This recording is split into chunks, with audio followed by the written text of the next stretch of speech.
Live. And it's live.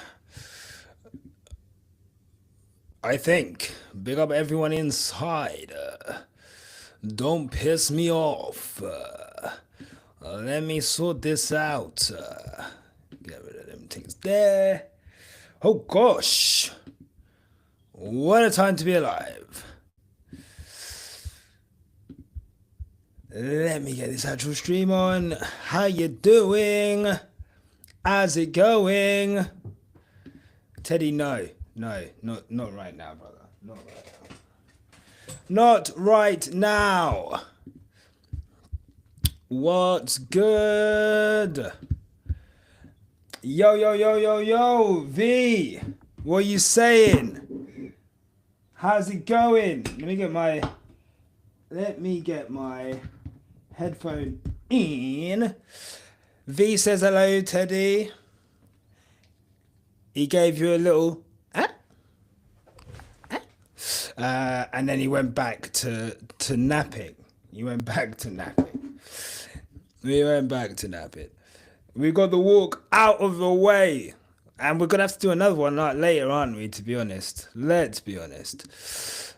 One's never gonna be enough, Teddy. It's never enough.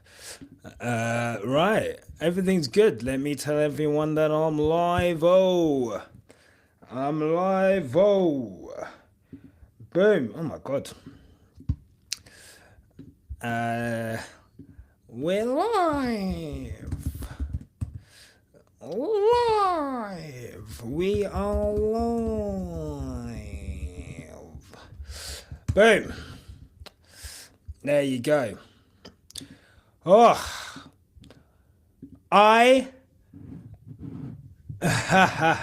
no worries. Thank you so much, V. Thank you for tuning in. Enjoy the walk with the doggy dogs. I've got my tea. Where's my water? I've got my water. I've got my lozenges. I've gone through like half a pack already. Everything's ready. You see? That's experience. That's what testing is for. Ready for the season. What I need is like a Stanley Cup or something. Like, I need like, one of them things like that can keep the tea warm for like a whole session. That's really what I need. Because this is going to get done in about 10 minutes, bruv. Like, I go through tea very quickly. I also like to drink tea when it's boiling hot. Anything past that, I'm like, get rid. Not for me. So, we'll, oh God, put that over there. So, I'm still figuring out my little configuration so I can have everything on screen. Tom Jarvis, I believe you are in Melbourne, if memory serves me correctly. Welcome. What time is it over there, Tom? Must be about 2 in the morning? No, 10. 10 at night? What time is it over there? A cup warmer that has a USB connection. Fuck off. Do they make that? 11 p.m. Respect to you, Tom. Do they make USB? Jesus. Hey, these kids are loving it. Look at that. Yeah, I need some kind of contraption. Some kind of contraption that would just keep the tea warm for time. I need that. So yeah, 100%. But here we are on the last day of testing. God, I have never sat in front of a camera for so long in my life. This is insane. Absolutely insane. I took the morning off. To get just to like, to watch testing as a fan. Like I feel like I've not watched testing. Like it's actually like quite important. Like I've always watched testing like just casually. And I feel like I haven't really like because I've been off camera, and then as soon as I come off camera, I'm like making content, and then as soon as I do that content, I'm editing that content, and then I'm sharing that content, and then I'm like, I've got to go bed. It's testing in the morning. So like, I actually really haven't digested anything that's happened this week, past like half watching it, half talking. So this morning I was like, I actually don't know anything. I haven't really watched like to watch it, and it was really good because then obviously because everyone's talking for 4 hours on this on like the live stream, you start to pick up what everyone's saying about the cars and the timings and so forth. I had a chat with a couple of friends who are the ones who goes into numbers and stuff, and they told me some things, and what it taught me. And I'll get to those statements, Tom. What it taught me was that no one knows anything, okay? No one knows anything. The amount of conflicting reports I've seen from one publication to another, from one Twitter reporter to another, the things that they're trying to take into account with fuel and this and that, no one knows anything. People are trying to make definitive predictions based on one session of testing yesterday, which would be yesterday afternoon. And I just think that is impossible. There are so many factors, not least the weather. Like it being mad cooler yesterday than it was today. And we know how much weather factors into tyres and all of this in terms of lap times, let alone fuel, let alone engine modes. People got the telemetries up, and one person's analysis of the telemetry is that the engine's turned up, another's that it's turned down. We're not going to know anything, guys, until Australia. And we're not even going to know anything until Australia, like, qualifying. Even practice, there's still, like, we're still not going to... Is there a fucking bus on the track?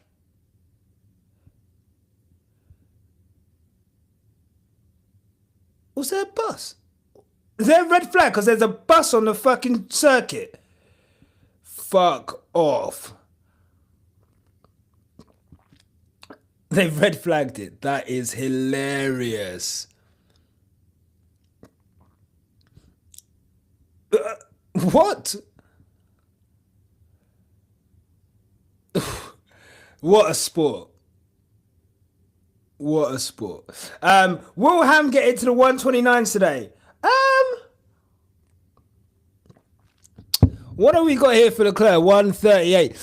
From my understanding, today is going to be race run for Lewis. So let's see. Let's see. I'm not anticipating it, but maybe at the end of the session they're going to just like stick some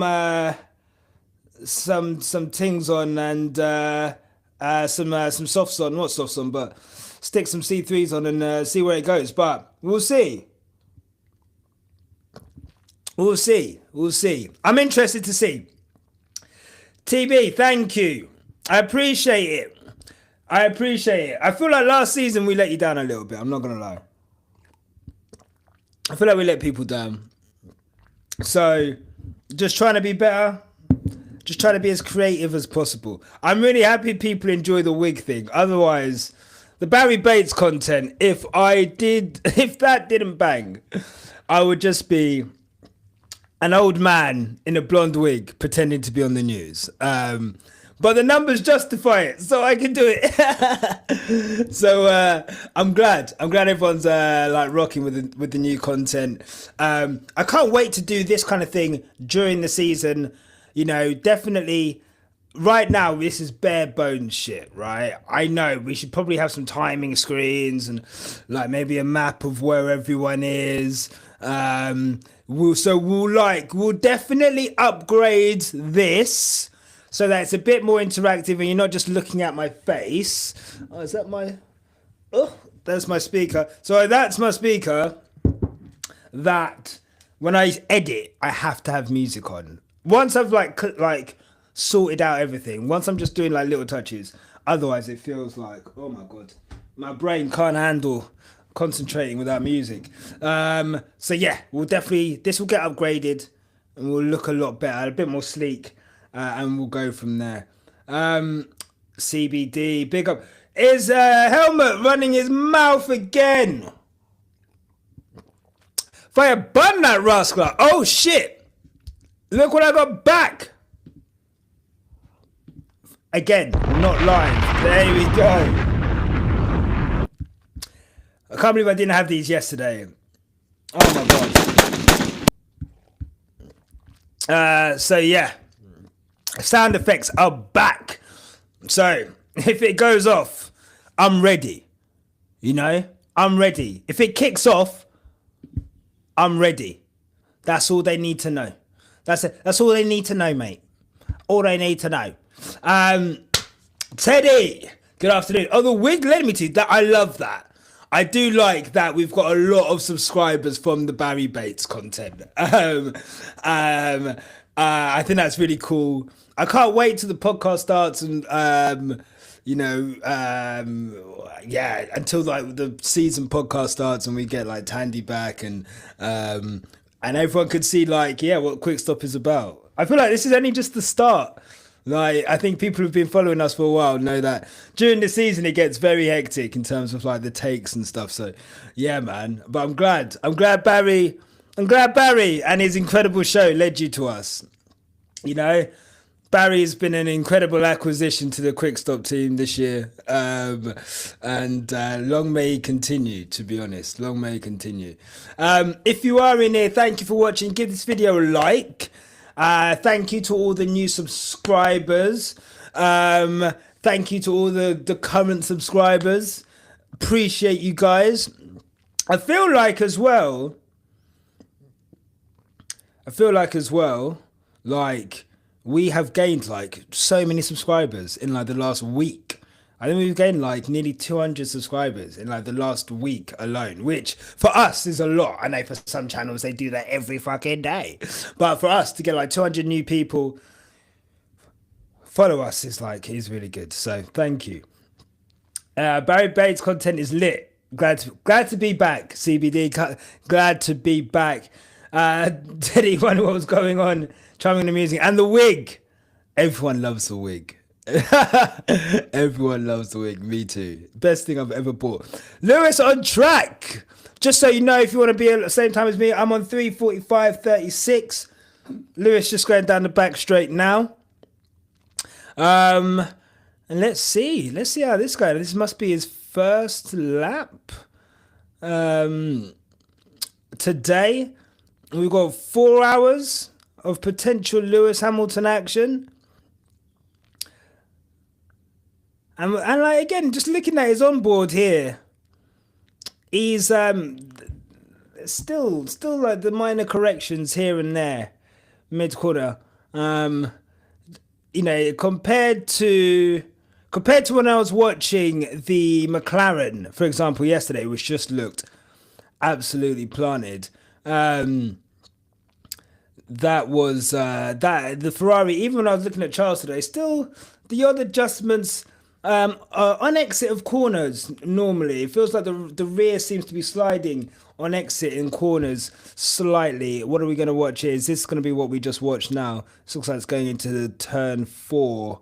Yeah, and there you go. It goes a little bit wide. So yeah.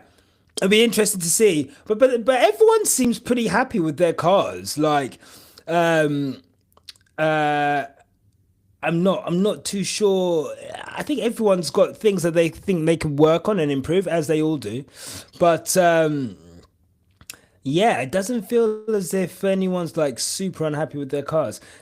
Debe Maffio, how's it going? Much appreciated. Welcome back. And yes, Lewis Hamilton is a legend.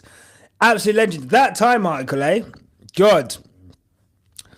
Thank you to anyone who stayed For story time yesterday, I felt like I was reading a bedtime story at points. But big up everyone who stayed for us to read that. That was an incredible article. That Times article. Very much enjoyed that. And he was talking his shit, wasn't he? Bloody Nora. He was not fucking about. let's have it right. He was not fucking about. Some of the things he was saying in there, it was just nice to hear him bite back, you know. He's always kumbaya, Lewis. You know? Namaste. Being super light, you know? And now, bang! Not fucking about. I think that's what he needs to do more. Like, he needs to show people, and hopefully, you know what? Words are great, right? Everyone loves words. Everyone loves, you know, whatever. We all loved him chatting his shit. But what we love even more is when it is backed up on track. And obviously, for him to release that article after getting out of the car and looking so good in testing yesterday, just kind of felt like, it felt good. It felt good. It felt good to see that energy from Lewis. So for me, I think that's what kind of even increased the how poignant and how pointed those remarks were yesterday.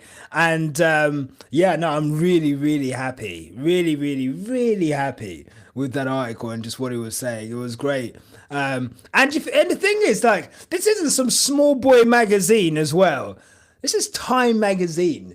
This is one of the biggest publications in, like, it's just not in, like, it wasn't like a puff piece. I know that they are puff pieces, but this wasn't in, you know, like a fashion magazine, for example. I'm not trying to denigrate fashion magazines, but this was in like a much more broader publication, let's say, than some other publications that he does interviews. Let's say, for example, GQ, right? Which everyone loves GQ, but it's definitely sits in one area of media. For him to be talking to shit like that in Time magazine, for me, I found that incredible. I thought that was great. And I think it bodes well for the season. Because all of that was taken, around February? Valentine's Day, I think it starts off talking about. So if that's how he was feeling almost before he got in the car, and now having driven the car, it was good to see that frustration. I don't know, I'm going to get to that, sorry, but it's good to see that confidence in himself, confidence in the team. Hearing him say he could be here to his 50. Oh my God. Lewis, Ambassador, you're spoiling us. So yeah, lovely. Love that. Story time was fun, and Teddy is the cutest. Look, he is the best. We'll get him back on stream at some point. He's having a little nappy nap at the moment, but we'll definitely get him back on stream at some point. Gloves are off, 100%. He don't give a fuck, and I love that. We need more of that. More of that Lewis, who doesn't give a fuck. That's what we want to see, because he shouldn't. Oh, here's Lewis again on screen. Is he going wide again at turn 4? Yes, into the gravel. And I like that they've got that there on the exit, because obviously that was an area where people would go off and they would have the track limits issues at turn 4 in Bahrain. So I'm very happy to see that gravel there. It means that we're not going to have loads of fucking issues around track limits and all of that. Just stick some fucking gravel out there. Fine. Do you know what I mean? People obey track limits then. Hey London girl, how's it going? Welcome back. Hope work isn't beating you down too much. Love the way he told them how it is in that article. Still we rise. Amen. Amen. Amen. Don't piss me off. Still we rise each and every time, man. New season, we go again. We go again. He does do his talking on the track, no doubt, no doubt. Ku Klux Klan, we're going crazy. Oh my God. Some of the comments that I read on Twitter, hence why I made that video, were insane. Insane. Like, the hate people have in their heart for Lewis Hamilton is both hilarious but also like alarming. Like, it's like, I just find like, I don't like, for example, Max Verstappen is not my favorite driver. I don't really like Max Verstappen. That's fine. Who is George waving at Lewis? This guy. Oh my God, he's still Team LH. Still Team LH.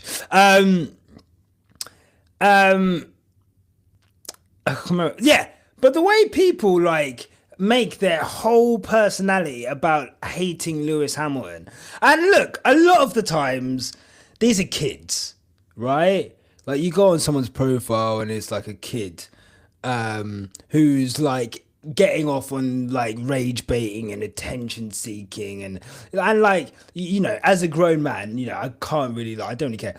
But when I see like adults hating on, like, making their whole online personality about hating Lewis Hamilton, when I see, like, you go on their profile, some of them have like their kids on there, like in their profile picture, but then you'll see like their content is just like pure trolling and hatred, and it's just like, and then you'll see on top of that some of the comments, like racist ass comments, like insane. And seeing people get mad about the wife and kids comment tells you everything you need to know about F1. Because Fernando Alonso has come out, I think, multiple times and spoken about not having a partner, you know, not having a wife, not having kids because of Formula One.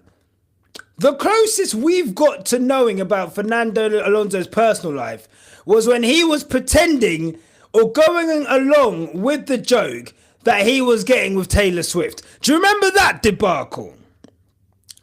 Where he was literally like, he wouldn't deny that him and Taylor Swift were getting with each other, even though it was the furthest thing from the truth.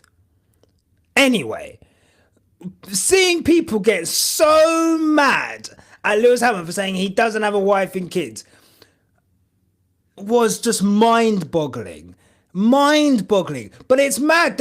It doesn't matter what, we've had people in this chat, and I'm not saying this in a bad way, who are like, I hate PR Hamilton. I hate the way every answer is fucking, pre-thought of, press in mind. I want the old Hamilton.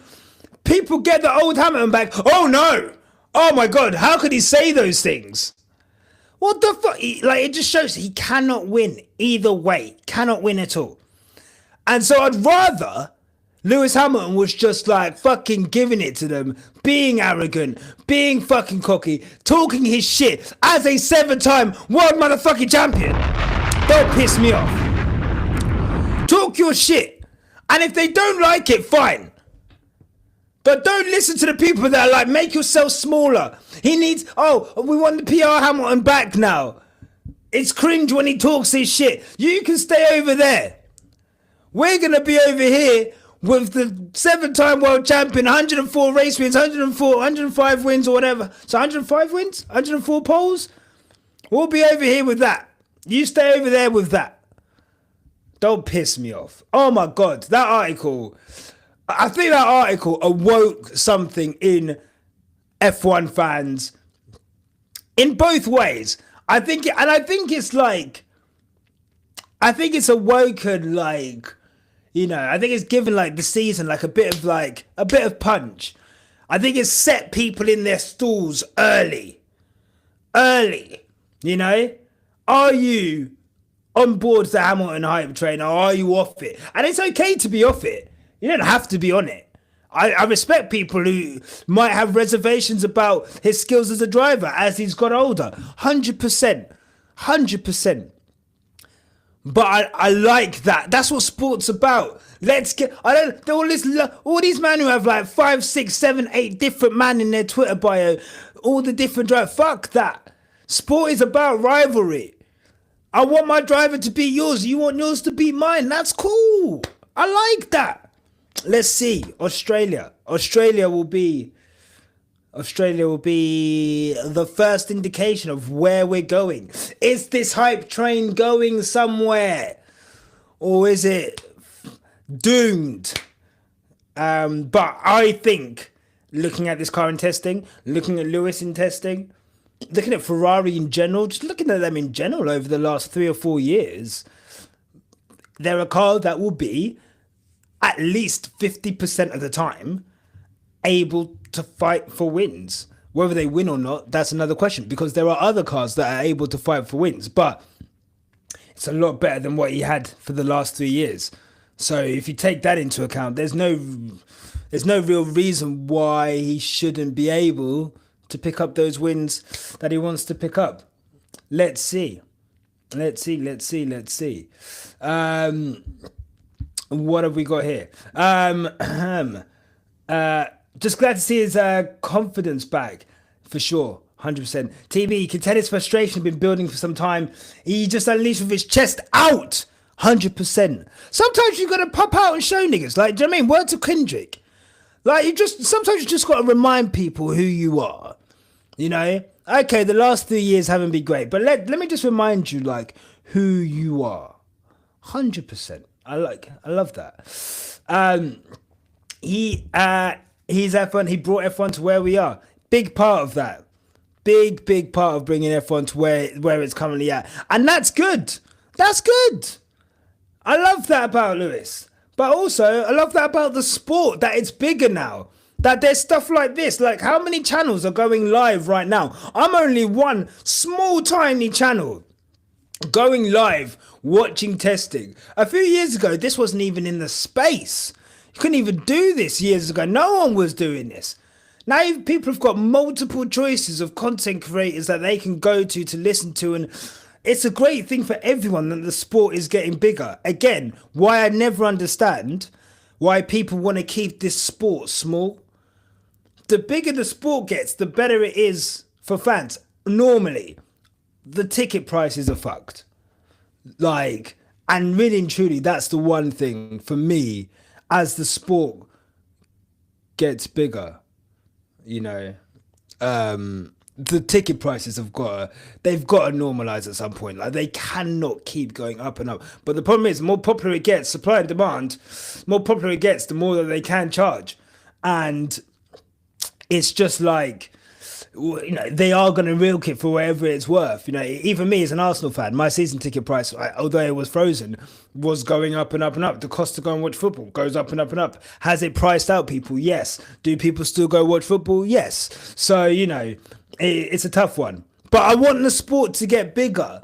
The bigger the sport is, the bigger that the more people get. And it's fucked. Tom, I'll get to actually, let me get to dynamic pricing now. Dynamic pricing on tickets is fucked. Like, I think that concept of basically auctioning tickets whilst you're in the queue, based on how busy the queue is, and like, fucking, what do you call it? Scalping, essentially, people, is fucked. But it's happening everywhere. It's happening in concert tickets. It's happening in, like, all event tickets. WWE. Like I said, I looked at WrestleMania tickets and, like, physically, like, nearly threw up. I was like, that is insane. Tickets for WrestleMania, like, and that's, it's just everywhere. But we're in capitalism, baby. You know, if they're gonna find ways to squeeze customers for all the juice they've got, but it's fucked. It is fucked. But there are different races to go to, you know, which aren't as expensive, but I think someone mentioned they're harder to get there. So it's like, I might pay less for a ticket, but I'm going to pay more for travel. And, but I think that's the cool thing about F1. I think the cool thing about F1 is like, you go to a race, if you go to a race in a different country, it's almost like a holiday. So like, obviously like going on holiday is expensive. I'm not saying everyone can go on holiday, but if you have the means to go on a holiday, being able to go to a different country, experience a different culture, go to an F1 race, I think that's like quite a cool thing about, with football, you kind of have that, with football, like if you go to an away day, but you're only there for like one day. Whereas with F1, you're somewhere for like 3 or 4 days, 5 days really at least. So yeah, that's the cool thing about it, which kind of makes like the cost of it, you're like, oh, you kind of justifies it. But yeah, we'll see. We'll see. Yeah. Funny thing is that the race is the reason for, yeah, I just saw that. Yeah. Oh, big up Raj. How you doing, bro? I low key want to go to like, I really want to go to like a race in like, I know you guys go to like the races in like the Middle East.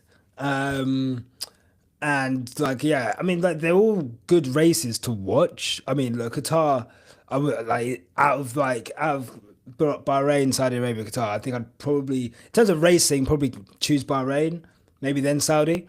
But I would love to. I definitely want to go check out one of the, because they're so cheap compared to like other races. So yeah, I wouldn't mind doing that. Any top sport though, ticket price is going to be crazy. If the sport is arse or not watched by large audience, tickets price will reflect that. And that is true. Go to a World Endurance Championship race, pretty cheap. I don't know if there's any Americans who've gone to Indy. Like, Indy seems quite affordable. NASCAR seems very affordable. I definitely want to take in a NASCAR race. Like, I really want to go to a tailback at a NASCAR race. Like, oh my God. Like, that's like bucket list shit. So 100%. Maybe like next year, maybe try and catch a NASCAR race. Always wanted to go to one. But again, those prices are, even though it's kind of watched a lot by Americans, a lot more affordable than going to an F1 race. And it is what it is. It is what it is. Noella, big up. Thanks for joining. Glad Lewis put them in their place and spoke his truth. 100%. 100%. Needed to do that. CBD did Silverstone every year till dynamic pricing came in. Sad. Yeah. Silverstone's. Respect to everyone that goes to Silverstone. I can't do the camping thing. I can't do it. And then maybe I'll go one year with like a trailer, like a fucking, what do you call it, like a camper van or something. Maybe I'll do that. But I do need to go to Silverstone. I feel like I need to go to Silverstone, but we'll see. We're so back. Off topic. Shrek 5 teaser just released. I just seen Shrek 5 teaser. Everyone's getting mad that it looks different. I don't understand why that doesn't even look that different. Like, also, it's not going to look the same as it was 15 years ago, guys. Like, do you know what I mean? Relax. Go to Australia, they even drive on the same side of the road. Look, do you know who else drives on the same side of the road? South Africa. Get me a race there, and I will be there. 100%. 100%, man. Cannot wait. These incredibly high ticket prices are a way to keep F1 an elite sport, which makes certain type of people happy. I don't know if they're like trying to keep the riffraff out per se, but they definitely don't mind. But then at the same time, like, we see like the behavior of some of the Orange Army and how that is more like akin to like football behavior, with the flares and the fucking, and like the uniform and the chanting and like, and none of that's bad. Like, that's quite, it's good. It's quite cool for them. Like, do you know what I mean? So, but F1's not an accessible sport. We probably watch like the least accessible sport in the world. Like, for someone to participate in motor racing, it is such an investment from the moment you're born. Like, you can't just go outside and motor race. Like, do you know what I mean? Like, you have to fucking, it has to be paid in to do that. And for me, if that's what it is as a sport to begin with, it's never going to be a sport for the masses, right? It's never going to be that. So I understand they don't mind ticket prices being high, but I don't think it's like a deliberate decision. But for sure, keep the riffraff out. Does Quickstop have a Discord? No, not yet. Not yet. I don't think we're big enough for a Discord quite yet. It will definitely be something as we get bigger. It will definitely be something that I kind of look to kind of to introduce. But at the moment, we're not quite there yet. We're not quite there yet. Also, it's like another thing to manage. Just about manage myself. But we'll definitely be growing like the community aspect of Quickstop this year. I think that's the thing. I really want to do as much like maybe like free in-person events in London. I want to do more community lives where we just kind of chill on live, and that will be when the Discord will come in. Maybe memberships, doing live only streams for like members and stuff like that. So we'll definitely be growing like the community aspect of everything, and yeah, keep an eye out for that. Keep an eye out for that for sure.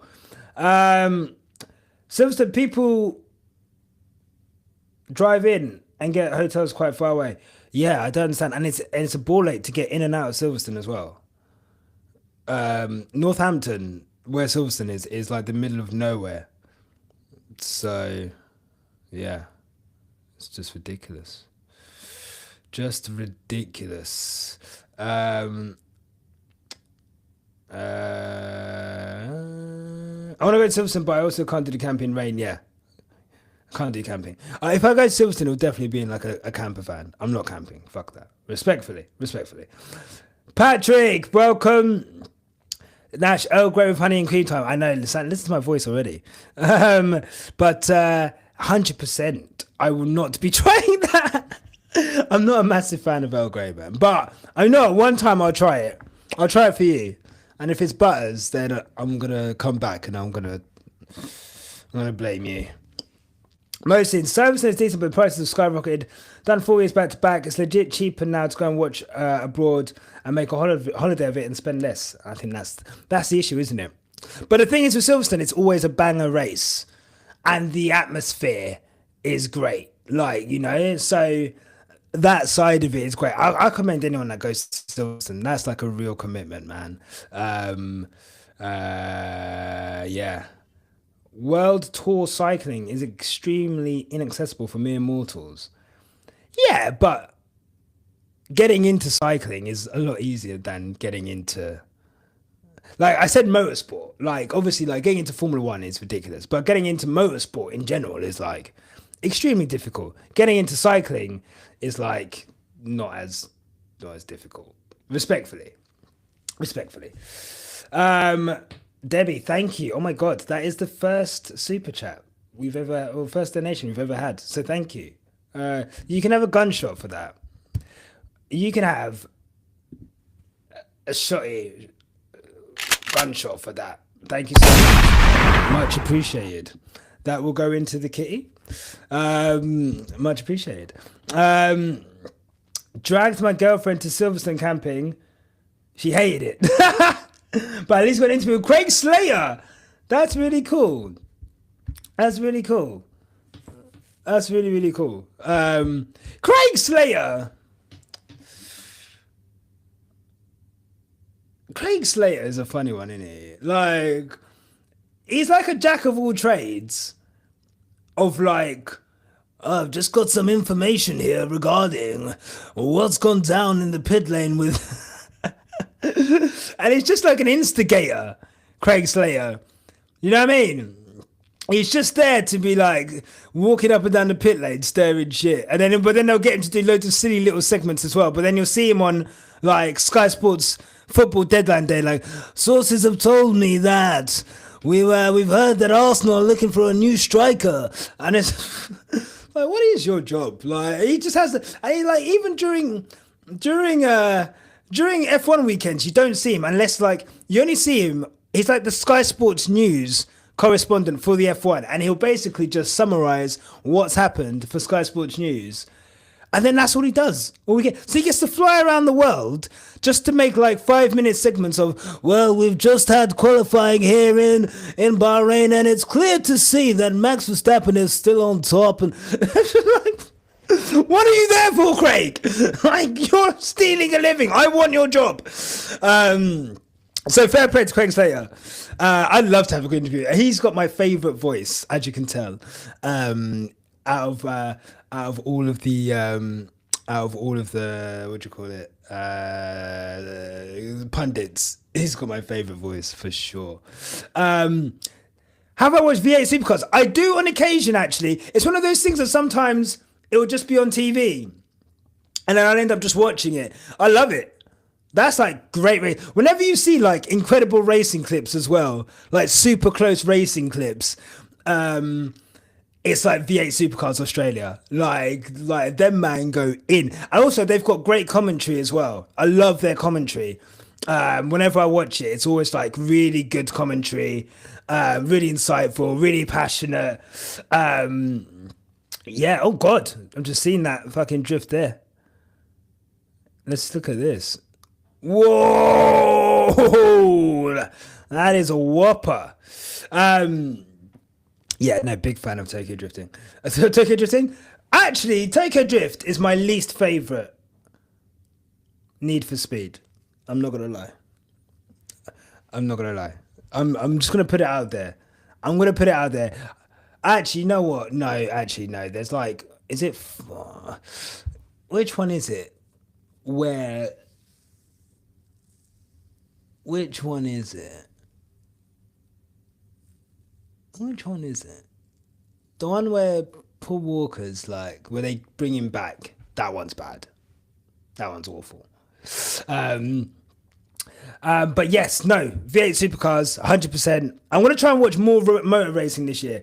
Furious 7, yeah. I think, is that Furious 7? Not a fan. Actually, no, Furious 7 is some of the later movies do get a bit weird. I quite like, there's a period where they get weird, but they're just shit. And then they just get ridiculous. And then they're like, oh, well, this is just ridiculous shite. But them ones, the ones between like Tokyo Drift and like the ridiculous, like maybe 8. Maybe like 4 to 8. Like 4, 5, 6, 7. Maybe 4, 5, 6. I think those are like the worst ones. And then like 7 to 10 are just like ridiculous. 7's one Jason Statham first place. I like that one. I don't mind that one. Yeah. 4, 5, 6. Not fans of those. Once it starts getting like ridiculous, like I was in the movie watching 9, like laughing, like physically laughing. So I was like, what the fuck is going on here? Patrick, thank you. Oh my God, everyone's being so generous. Much appreciated. Thanks for the super chat. I feel like is this going to be a thing now? I'm going to have to give you a gunshot as well. Gunshot for Patrick and his Earl Grey. Don't piss me off. Much appreciated. Just for that, I will try it on camera, okay? Qualifying Australia, if you're about, I will have a cup of Earl Grey, honey and cream. I think is what, and how much cream and honey do I put in this thing? Obviously, it must be like just a drop, right? Just a drop, and then we'll see from there. And then there's a bit of honey. So, so thank you for that. Just for that, I'll definitely try some Earl Grey and honey. Much appreciated. So what do you guys think? Testing. Let's talk testing before I get too distracted. What do you guys think of testing so far? What are your thoughts on what you've seen? Who do you think is like the front runners at testing this week? Any surprises? Any non-surprises? Thoughts on Lewis Hamilton? What do you think are testing this week? My biggest takeaway is Kimi Antonelli. I think this kid is the truth. I was watching him this morning, and like this kid is like, all this kid knows is 100%. He's going to be very fun to watch. It will be interesting to see that tire preservation, because it looks like he's one of them drivers that will just he's just going to be going raggo. His speed through high speed corners, I think we saw that as well in Monza. His speed through in Monza was insane. So and then before he crashed. And obviously today as well, some of his speed through high speed corners has been really cool. So I think Kimi Antonelli, like, I need to just keep an eye on him. I was going to put a bet on, but I don't gamble. So, although I really want to put a bet on Lewis Hamilton to win the title, but yeah, I think Kimi Antonelli is my like my pick for like. I think he's going to give George some issues, but we'll see. Cautiously optimistic for Ferrari. Ferrari have looked solid. I was going to say solid if unspectacular, but not solid if unspectacular. They've definitely looked good. Like, they look top 2, I would say. I would quite comfortably put them in the top 2. I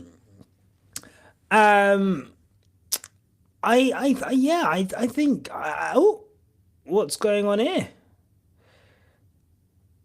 Lewis has taken a lot of excursions today. Sorry, I'm just looking at Lewis. There was a yellow flag, and it was because Lewis was off track. So he's definitely pushing today. But that's like the 3rd time he's gone off. Coming through 10, yeah. So yeah, let's see. But definitely cautiously optimistic for what do you call it? The Ferrari.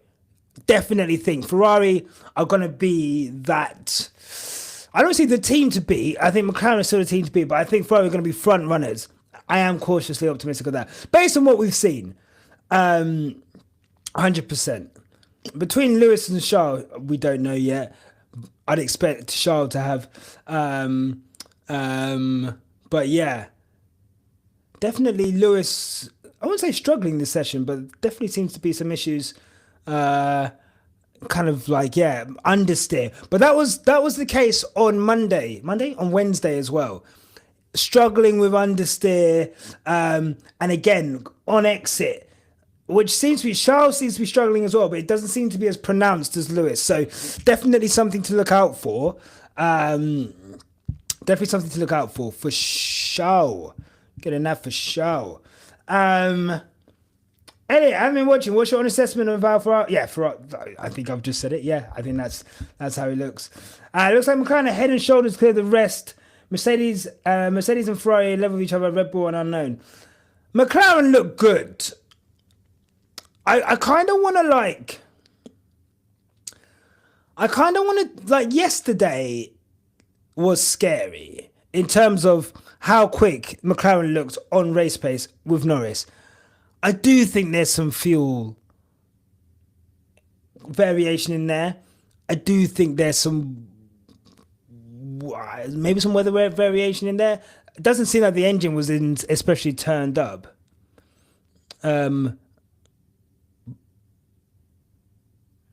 But yeah, McLaren look good. Sorry, I was just listening to what I was saying on commentary. McLaren look good. McLaren look really good. I would say McLaren look I wouldn't say head and shoulders, Jordan, but they definitely look like a step above, which maybe is head and shoulders. But I think they look a step above, definitely. Maybe like a couple tenths. I reckon there's like a couple tenths in there, maybe. So let's see. Let's see how it goes. Looks like McLaren. Yeah, so like returning. Yeah, and it's again, Debbie. Don't worry, I'm not being harsh on them. I'm just saying it is a new team, so that's why. We're going to be expecting him to have these issues, right? It's not going to be the same as driving a Mercedes. He still looks more comfortable than when he's driving a Mercedes. So I think it's just one of those things where, oh, Gasly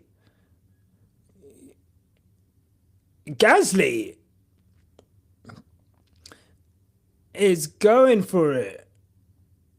Here we go.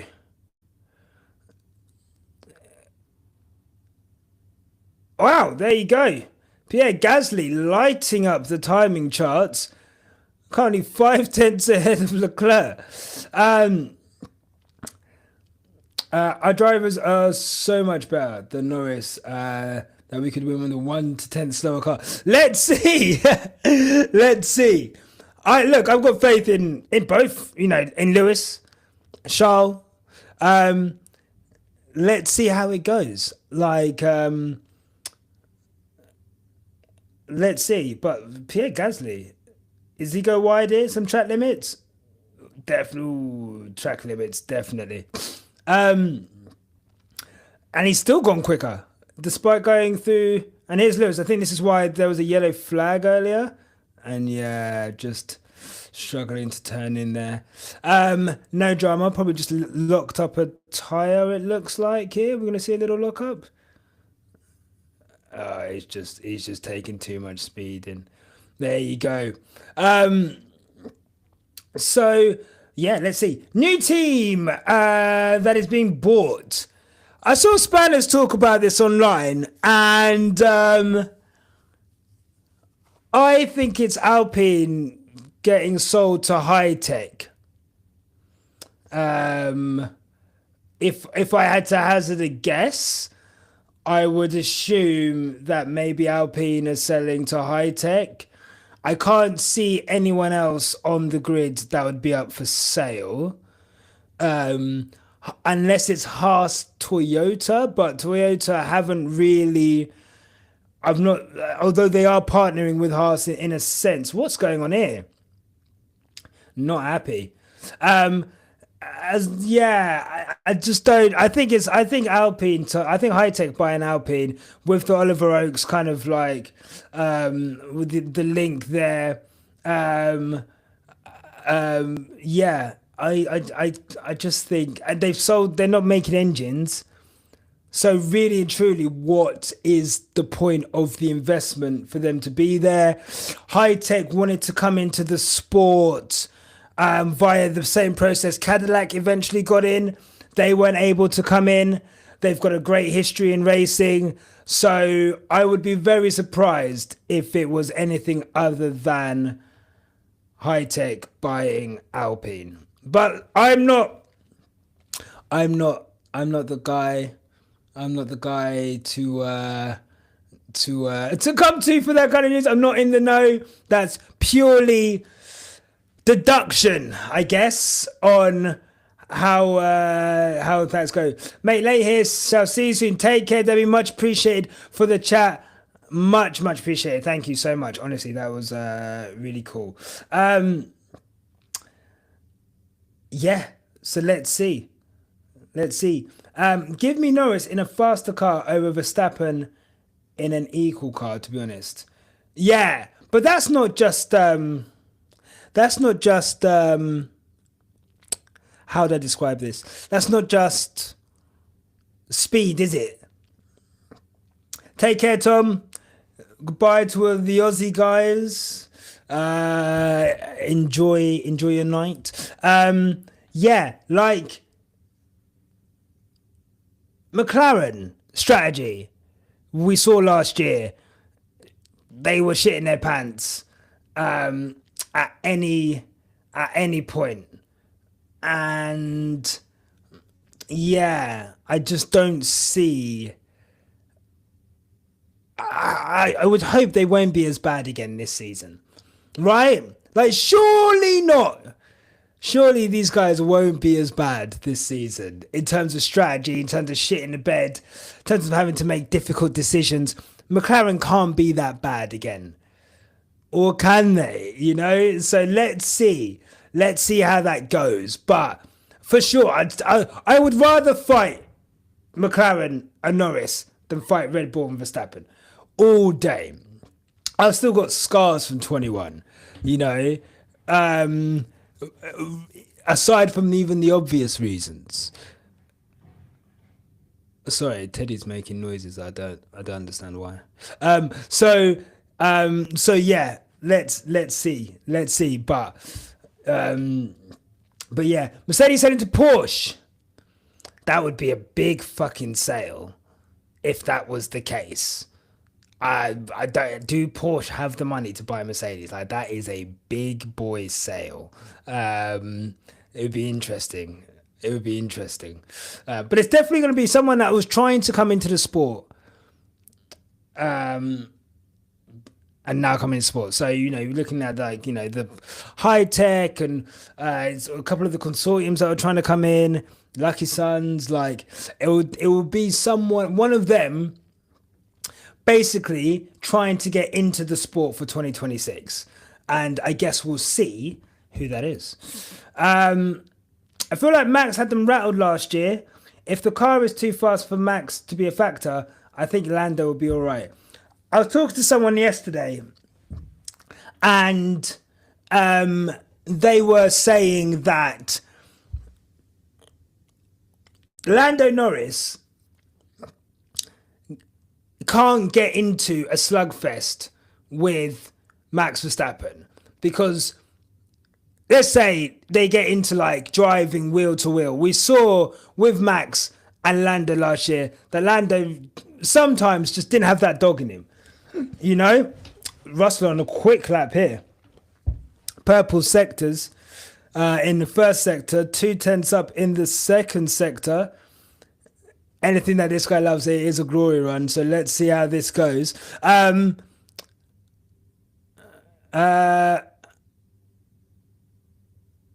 we go. Final sector. 120. Oh, 130. 130. We're definitely going to see 129 today, aren't we? It's going to happen. If they're already doing 130.2. Is it 130.2? I was on such a small screen. Oh, mate, it's not even 130.2. That's even fucking. Oh, mate, we're definitely going into it. So yeah, let's see. But George, oof, that was quick. Yeah, and Porsche is Volkswagen. Yeah, so they wouldn't buy it. So I think. So let's see. Because that whole Max is my friend thing is pathetic. Like, that was actually pathetic.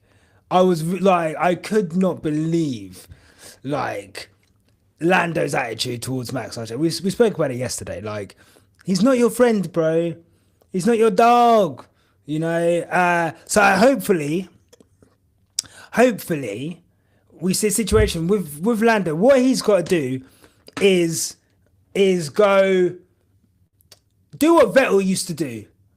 If you're on pole, put it on pole, skate off into the distance, manage the race and pace from there. I think we saw last year it was really, really hard in dirty air to follow. What did Oscar Piastri say? Clean air is king. I think that's the way we're going to have to go with Lando. I think if you're going to win, you're going to qualify first. You got to stay first after the first lap, which means not getting into any business with another driver, which means getting a good start and just ducking out. And then if he can do that, if he can duck out and just fucking build his laps, control the pace behind him, I think he's got a fast enough car that he can probably Vettel his way to a world title. The problem with Lando is qualify first, lose places, go back, and then he's getting into issues trying to kind of come back. So I think, yeah, big season for Norris. He's got to sort his starts out before anything else. Those starts, because the moment he qualifies first and doesn't fucking stay first after the first lap, the questions are gonna start. Is this an issue? Last year was an issue. Do you think? And then it's going to get in his head. And, from what we saw last season, it did affect him. I think we can't say any other than what happened with Lando's starts last year clearly affected him. And I think for him, he can't have that this season as a question mark over his head, So hopefully, what we'll see is for Lando fans, I think that what they want to see is get those starts sorted, be able to just go out and build the race and go from there. But we'll see. So it says PR63 World Champion confirmed. Bet your house on it. Bet your house on it. PR63 World Champion. George is the key star of F1. I'll give you a gunshot for that.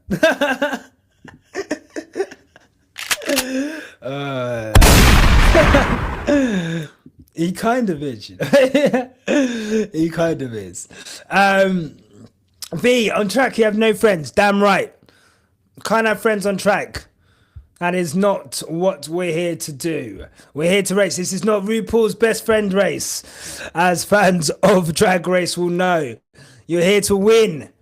You're here to, you're here to better your opponent. You can't be talking about friendships and this and that.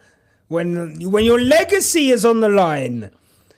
When your career is on the line. Lando may not have a better chance of winning the title than the last 2 years. It can come and go. Look at Vettel.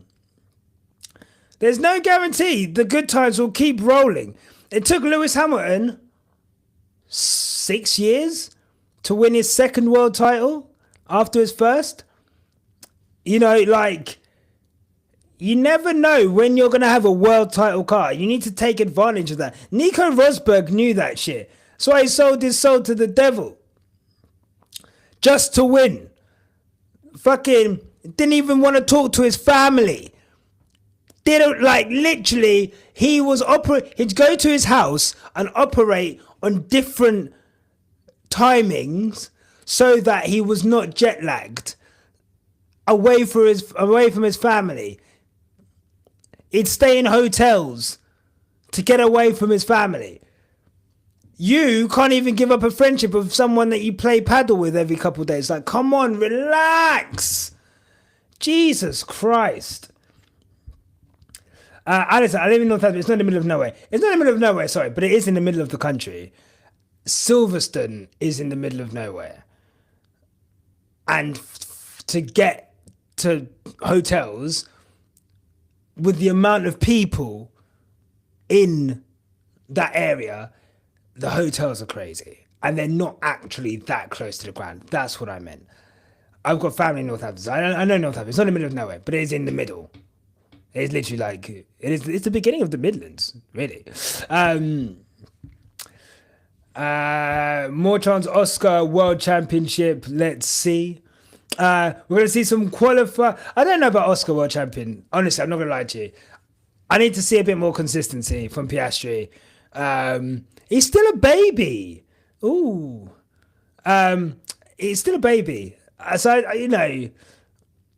it's not normal for someone to be a world champion contender in their third season with Oscar. If he is, incredible. But I'm not sure.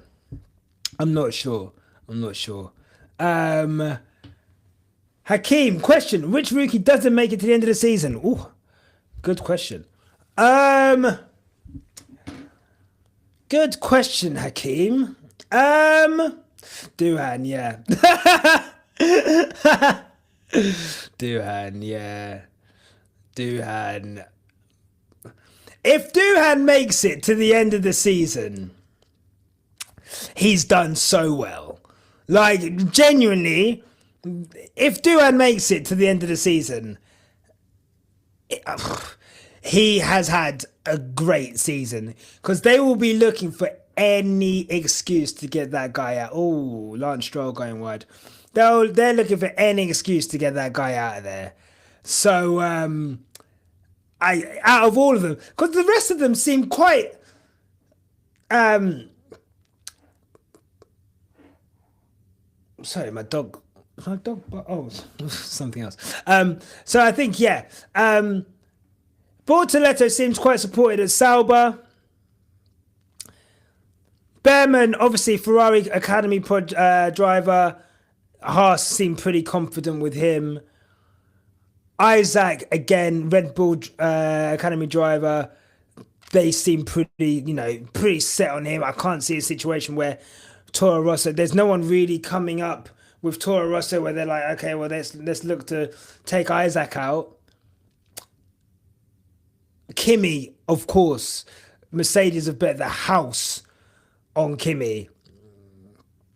Lindblad, but I don't know. I don't think Lindblad is rated enough for them to not give Isaac a whole season. Like, do you know what I mean? Unless I'm just seeing Lewis on a quick lap here. Hold on. Sorry. Nice. Clean final corner, 13 and 14. Where are we going here? Third, apparently. Third it is. There you go. So, yeah. Let's see. But Doohan, yeah. I mean, like you say, Ryan, no way they spent millions on Colapinto for him to sit in the shadows. Like, do you know what I mean? It's not happening. Like, it's not. Like, why would you break the bank like that for a reserve driver? That don't make sense. Like, you don't buy designer clothes to keep it in the wardrobe. Like, you're gonna wear that shit. Like, obviously wear it on special occasions, but you're not gonna invest to not wear it at some point. Here we go. Here's Lewis.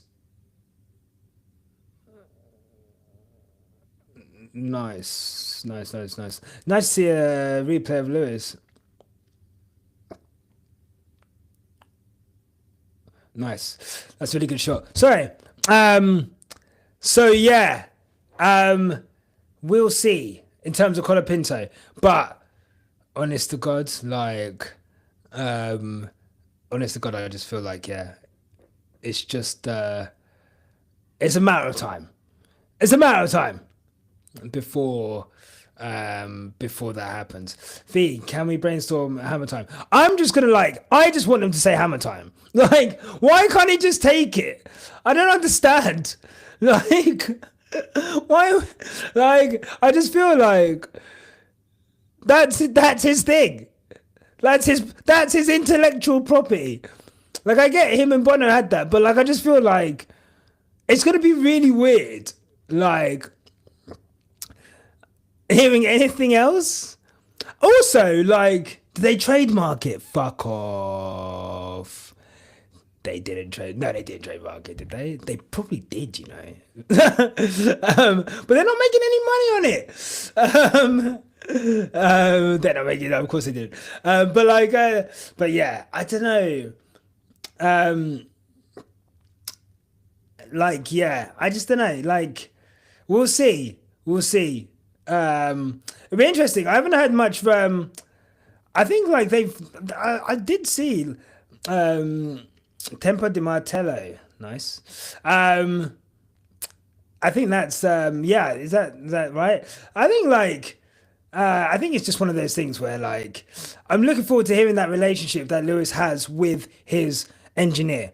Obviously, like completely different relationship. What is that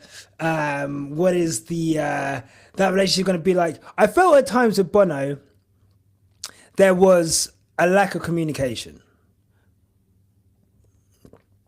and I feel as if with Bono sometimes in relationships, when you've been in a relationship for a long time, any relationship, working, friendship, whatever, you get set into old ways, and sometimes it can be difficult to change things for the better. Maybe sometimes it can be difficult to be as honest as possible with how that relationship is.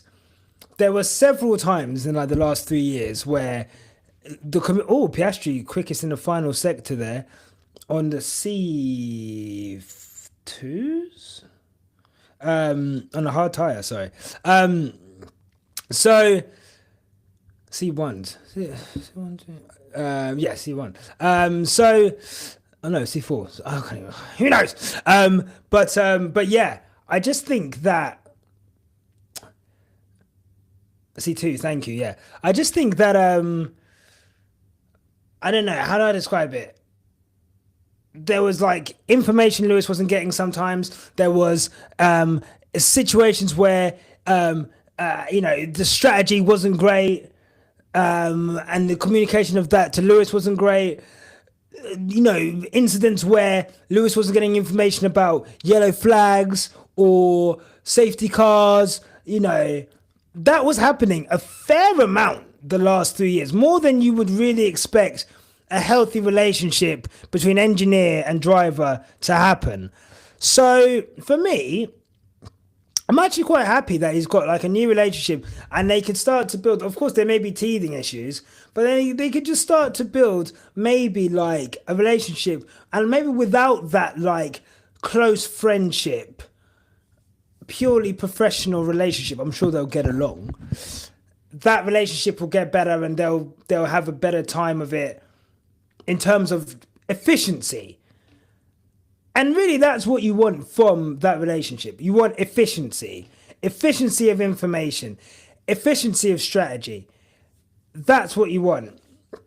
And I just think, yeah, I think it's telling. The Chaos Druid, hello to you too. I'll just give you one of them things. Welcome to the Quickstop live stream. V, especially in the last year, it felt like Bono was not on Lewis's side. In fact, he stayed at Mercedes. Kind of said, look, Bono's got a life of his own. I think they said they're promoting him at Mercedes as well. So, Gasly,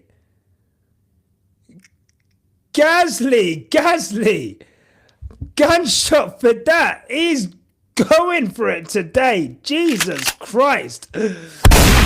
Wowzers. Pierre Gasly. Lewis on the lap here as well. Let's have a look at this then. Quickest in. And then he's backed off. So yeah, and that time when he was like, was it Brazil? Where he was like shouting, like he was like, I need this information, and he just wasn't getting it. Like that was weird. I think Belgium, he could have like communicated to Lewis better that, hey, don't cook these tires. George is like out front and he's not gonna come in. Because by the time Lewis got up to George, he didn't have the tires to overtake him. And that was because it wasn't there wasn't enough information. So yeah. TB, last race is Benno fell out the mark. Oh yes, I just read that, yeah. Mercedes engines, yeah, next year. So Alpine withdrew from making their own engines for the new engine regulation. Again, why I think that they're going to sell. Word on the road is Alpine have been looking to sell for a minute. So I don't know why Spanish is talking like, got some information, but yeah, the Alpine have been looking to sell for a minute. So if anyone is going to sell, I think it will be them, because there's just no need for them to be in the sport. Like if they're not going to make engines, and by all intents and purposes, like that seems to have been a loss-making outfit for a minute now. They've given it a good go, but that's Renault for you. Like in and out, in and out, in and out. They'll be back in like 4 years. Like, oh, Max Verstappen having a little bit of a moment. Oh, doesn't look good. That doesn't look good at all. He's not happy. He's not happy at all, is he? Is he, Max? Big up everyone in the chat, by the way. How are you? If you're here, please give the video a like. Much appreciated. Helps to spread the video far and wide. But these guys are going for it today. Like this session, we're going to see the times tumble. No fucking doubt. Someone's going to go into the 29s, surely. We're 400ths of a second away from it. So, let's see. Let's see if they've got big Jos Verstappen on screen. Max is shaking his head already. Yeah, I know. Feel bad for the workers in France. When I had, they had 11 years to make a competitive engine. Renault have always struggled. I mean, they've struggled with engines. God, like... they've really struggled with the turbo hybrid. Pardon me. They've really struggled. Like, we saw everything that they were doing with Red Bull and how much they struggled with Red Bull. We've seen everything that happened with like them, like, you know, you talk about the bureaucracy them kicking out Alain Prost, you know, changing leadership every fucking 2 minutes. It just feels as if, yeah, it's not an outfit, you know, having a 5-year plan, the 5-year plan being nowhere near fruition. It just feels like a team which, like, it feels like a bit of a headless chicken, to be honest. And if that's the case, oh, Max Verstappen off again. Not enjoying it today, is he? So yeah, I think for me, look, I could be completely wrong and it could be someone else, but I really do think it's gonna be. Although look, someone mentioned the second Red Bull team. I was talking to someone the other day. I was talking to someone the other day, and they were saying, look, Red Bull are not as you know, they might not be as committed to F1 as they had been before, with Dietrich obviously passing, who was the main guy pushing F1. You know, if the car's not competitive this year, the main team, you know, could Red Bull look to pull out? Could they, you know, could they cancel one of the teams? It would be a shame, purely because the Red Bull driver program obviously is a driver program that has given us a lot of drivers. It's a great pathway into Formula One for people, no matter what we think of the team themselves. Kind of taking away that funding and that kind of taking away 2 teams in the sport who would do, you know, who have that. It would be a shame, but who knows? That could be the one. But if I was going to say anyone, it would definitely be Alpine who are going to sell. If I could say F1 to any country, where would you go? Look, if F1 doesn't go to South Africa, I know it's already been before, but if F1 doesn't go to South Africa, like, it will be such a shame. Just because, like, obviously, I don't know how many of you have been to South Africa. It is gorgeous. Great country, great people, motorsport mad, car mad country. And I think the imagery of Lewis Hamilton in South Africa, where he is extremely popular, as in Brazil levels of popularity, would be incredible. Obviously, as a part South African, I'm biased, but I would love F1 to go to South Africa. If it outside of South Africa, where would I like F1 to go? I think he just has to go to Africa. Like if it doesn't go to Africa, somewhere in Africa would be great. I'd love F1 to go like Malaysia, like go back to Malaysia, like that would be insane. But we kind of hit everywhere in the world where there could be a race other than Africa. So it just feels like if there's going to be anywhere, like let's go to Africa. John, explain the inlets on the what does that mean? Because I don't know anything about technical. Rwanda is currently in a bit of a mad thing with Congo at the moment. Like,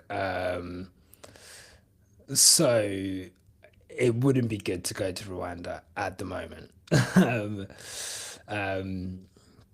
So yeah. Let's see about that. I know Rwanda have definitely been on like a sports washing tip.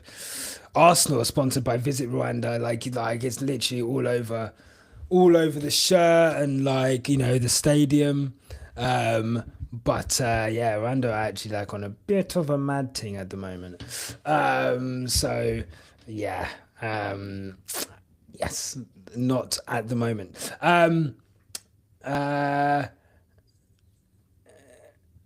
Another South American track, maybe.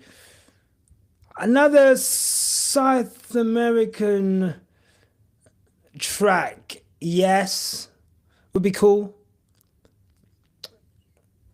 So I'm just listening to Lewis Hamilton. Hold on.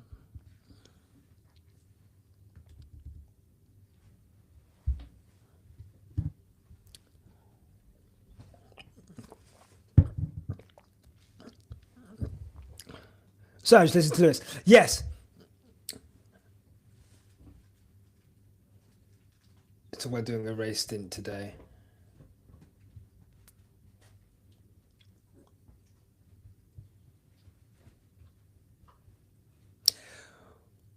Work to do to improve. We're going to do his first race sim today. I wonder if that is what we're about to see now with Lewis. So we'll see. What is this? V. Quick tip if there's interesting. When driver locks up, look where the smoke goes. If smoke goes towards the rear wheel, good. If smoke goes between rear wheel and body, bad. There you go. Little tip for you there.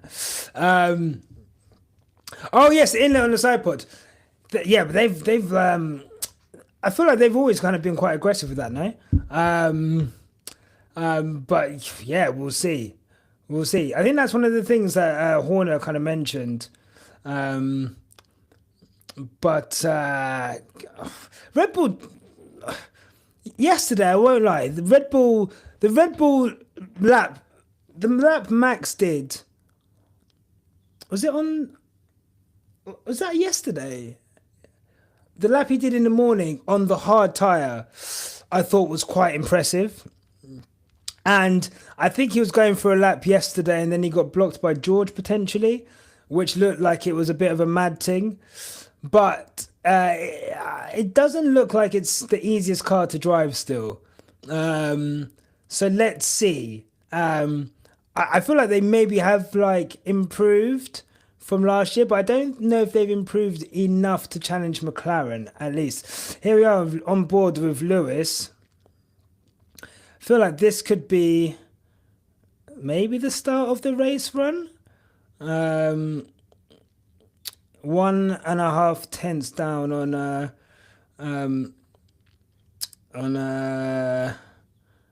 Gasly. President of Rwanda is an Arsenal fan. Yeah, I heard that. It's mad seeing like Visit Rwanda on our shirts when they're currently like in the middle of a war, which they've instigated. So yeah, what can you do, man? What can you do? Cash is king, in the words of Lewis Hamilton. Afternoon, Mary. How you doing? Lovely to have you here. Key thing with the sideboard and why everyone's playing with shapes because they want the low energy wake in the front tire to go towards downforce producing bits, to not go towards downforce producing bits. And there you go. Look at that. You get everything in this chat. Everything from discussing capitalism and ticket prices to technical F1 knowledge. You know what? Yeah, the whole sports washing thing. How do I put this in a way that is like, there's sports washing all over the grid, all over sport, all over like everything, like, and for me, like Rwanda would be on brand purely because F1 will take money from everyone. I'm actually like quite surprised at the stance they took on Russia. All things considered, I feel like that was kind of like, I feel like Russia, like the last country to really get cancelled. I don't want to get into politics, but there's other countries who are doing worse that haven't been. But yeah, like F1 will take money from anyone and everyone. If Rwanda wanted to sports watch in F1, I'm sure there'll be someone in F1 willing to take that money. So let's see. But yeah, it's an interesting one, isn't it? With the old sports washing, like, try not to get into it too much. Like, 10 plus lap run. Yeah, Lewis said today's going to be his first. What do you call it? First race run this session. So let's see how it goes. It'll be really interesting to see, I guess, as the fuel comes down and the lap times comes down, how the handling kind of changes. So we'll see. But I'm interested to see that Hamilton on a race run. I think we saw Charles in one. I want to say yesterday.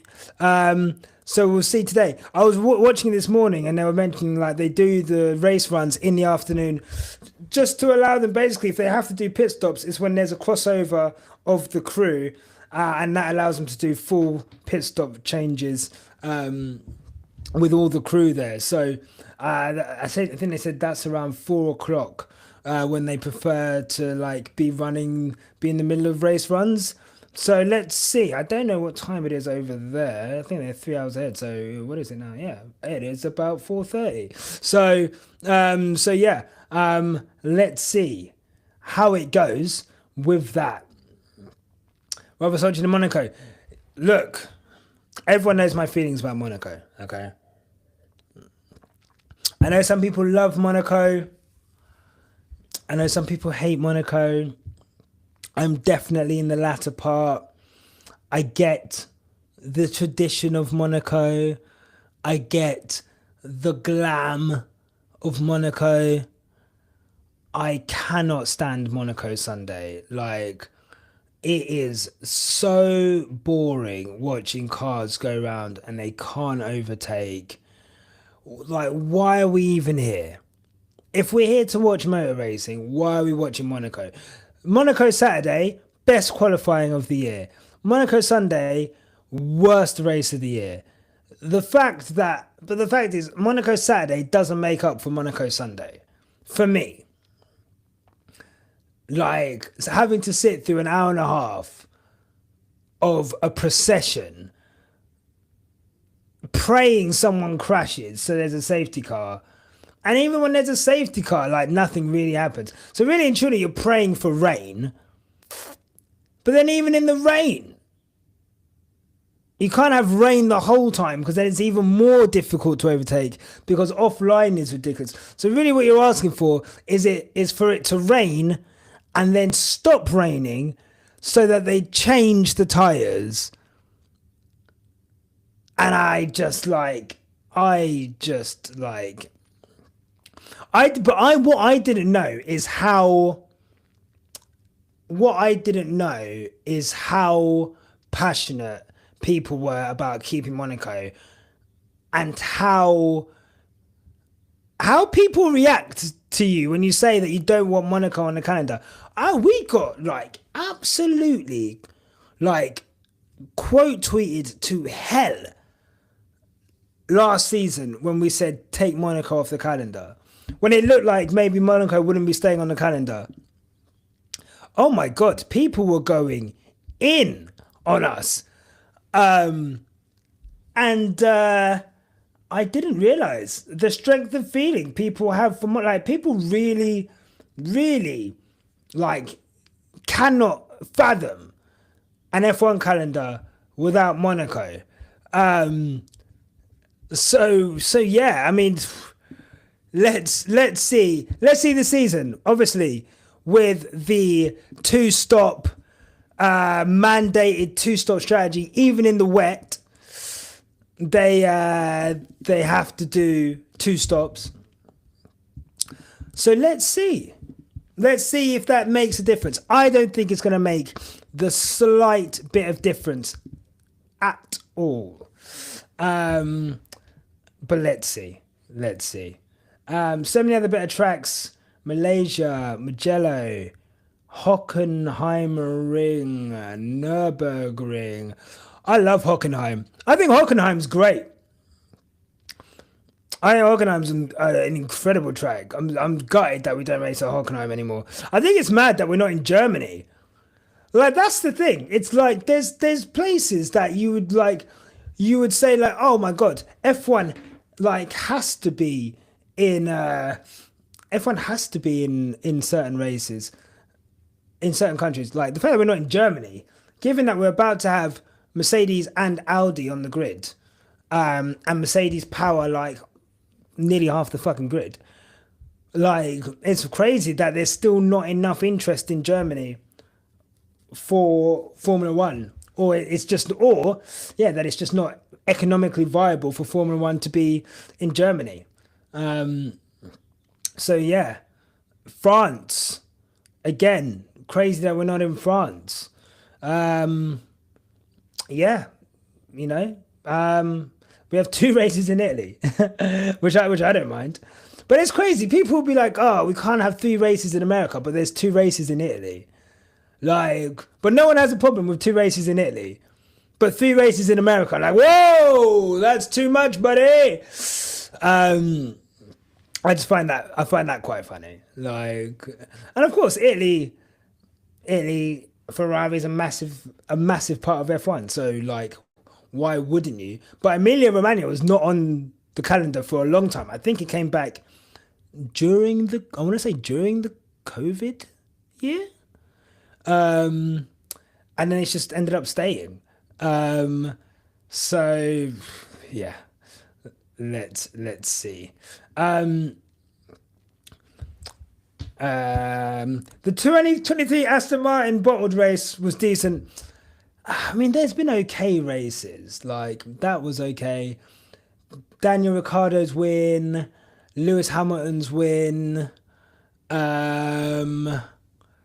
You know, basically the best, you know, I say Lewis Hamilton's win, the one where Max Verstappen was like hounding him for like the whole race. That was okay. There needs to be some kind of jeopardy though. Like the Ricciardo win was good because his engine cut out. Lewis's win was good because his tires were worn. That 2023 win, I think Aston Martin kind of bottled it. There was something else that happened as well in that race. I can't remember what. So like, you know, it can be good, but the last race was really bad. And yeah, we just can't have that. That is more the norm. Lance Stroll doing Lance Stroll. Oh, bless him. I think he's a bit ill today as well, bless him. He's always a bit sick. Hombre, Monaco's F1 roots. I think Germans need a big German driver to attract people. True, the Red Bull dog don't hunt. Fair play, Teddy. It's a bit like Teddy. F1 Monaco is roots. Yeah, look, I get it. The purist. I'm not. I've been watching F1 for nearly 3 decades, and I get it. But like Spa is about to be on a rotating calendar. You know, Spa is a big part of the F1 calendar. That's dispensable. You would have said Nürburgring was F1. You know, how can we have F1 without the Nürburgring? That's gone. There was a time where they nearly yeeted Silverstone off the calendar. Would you believe? I know that we've always been at Silverstone with F1. Of course, they've been at Brands Hatch as well. So I think, for me, things change. And I just think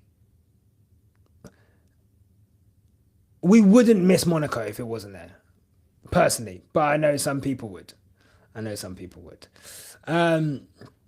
America is huge. Continents on its own. America is massive. And like, if you look at where the races are, like,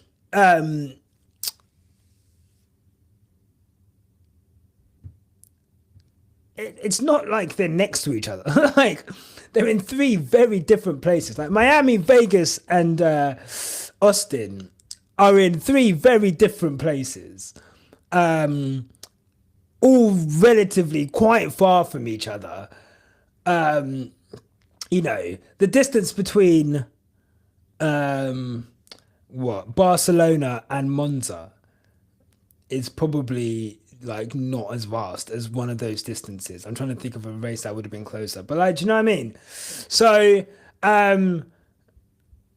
yeah, I just don't know. I feel like it's just like, what are we I don't understand why people don't like 3 races in America when America's such a massive country and like it's a big part of the sport now. I think there's some European bias against America. I won't lie to you. If we're talking about F1 purists, I think Europeans have a very snotty attitude towards Americans in F1 because it represents like the new fandom, and I think someone mentioned it earlier. Was it you, Jordan? I can't remember who it was, but someone else mentioned F1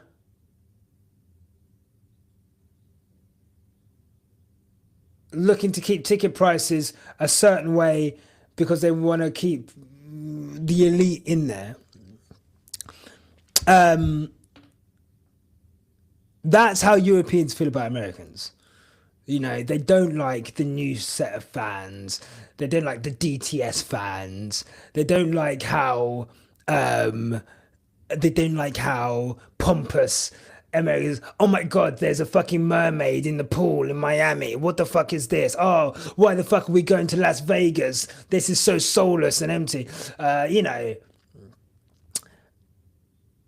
And I just think like, 1, if there's a lot of American money in the sport.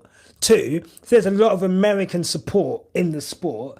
3, if America is so fucking big, why wouldn't, I don't understand why not have 3 races. Should we be in other places in the world?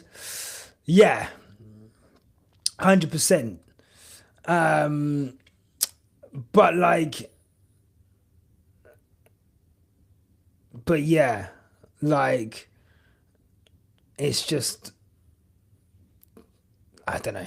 I don't see any issues with it, basically. British bias.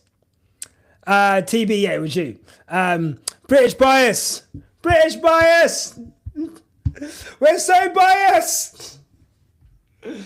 Oh my God. What a bunch of biased pricks we all are.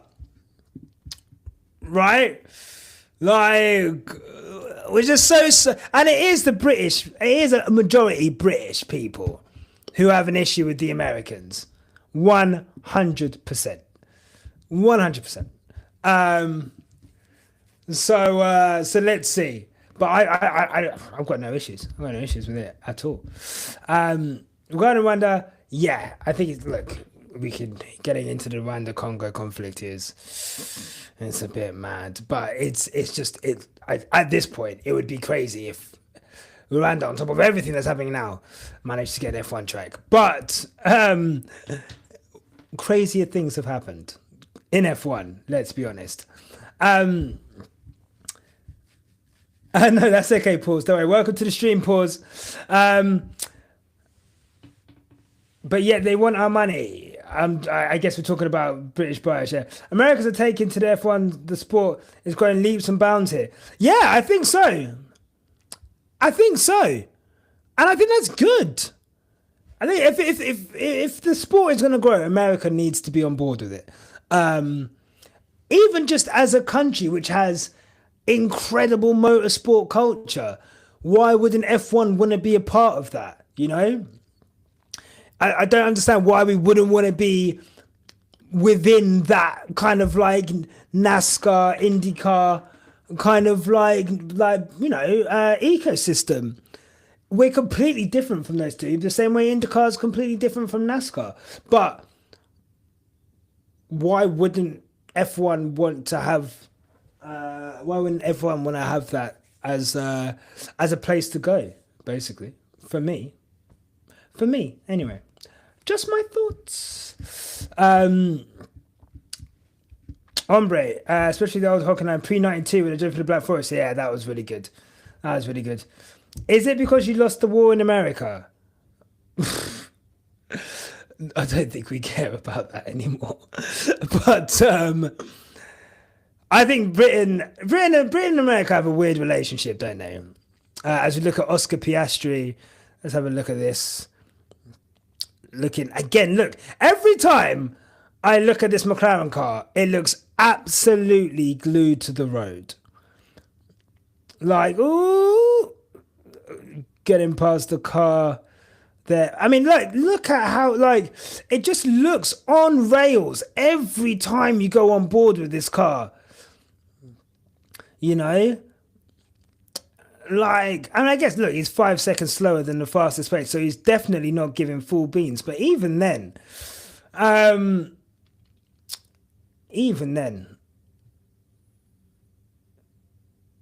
very fucking cool. I think that McLaren car just looks on rails. They think we Americans have no class. I mean, look, let's be honest. We have very different cultures, Britain and America. Even though we've got similarities, there's very different cultures. Britain's very like a bit more reserved, a bit more like introvert. America is a lot more extrovert, and I think that comes out in how we do things. Look at like American sporting ceremonies versus like British sporting ceremonies, which is why you see like British people, Europeans, when they try to do like the announcements at Austin, or they try and do like great big pomp and whatever, like they just fucking, you know, they hate that. Europeans hate that. But at the same time, I would say that Americans, with that extrovertness, yeah, that does rub up British people the wrong way sometimes. In the same way that some of our snotty attitudes rub up Americans. We're just different. But I think in terms of F1, I think there's definitely like a superiority complex from British people, Europeans to Americans who are maybe new to the sport and enjoy it in a different way than is normal to what British people have been enjoying it. But yeah, I think it's, yeah. Yes, Lion, babe, less street tracks. Oh my God. Get rid of all these street tracks. Why is every new track a street track? Fair play. Vegas is a good track. like, does produce good racing.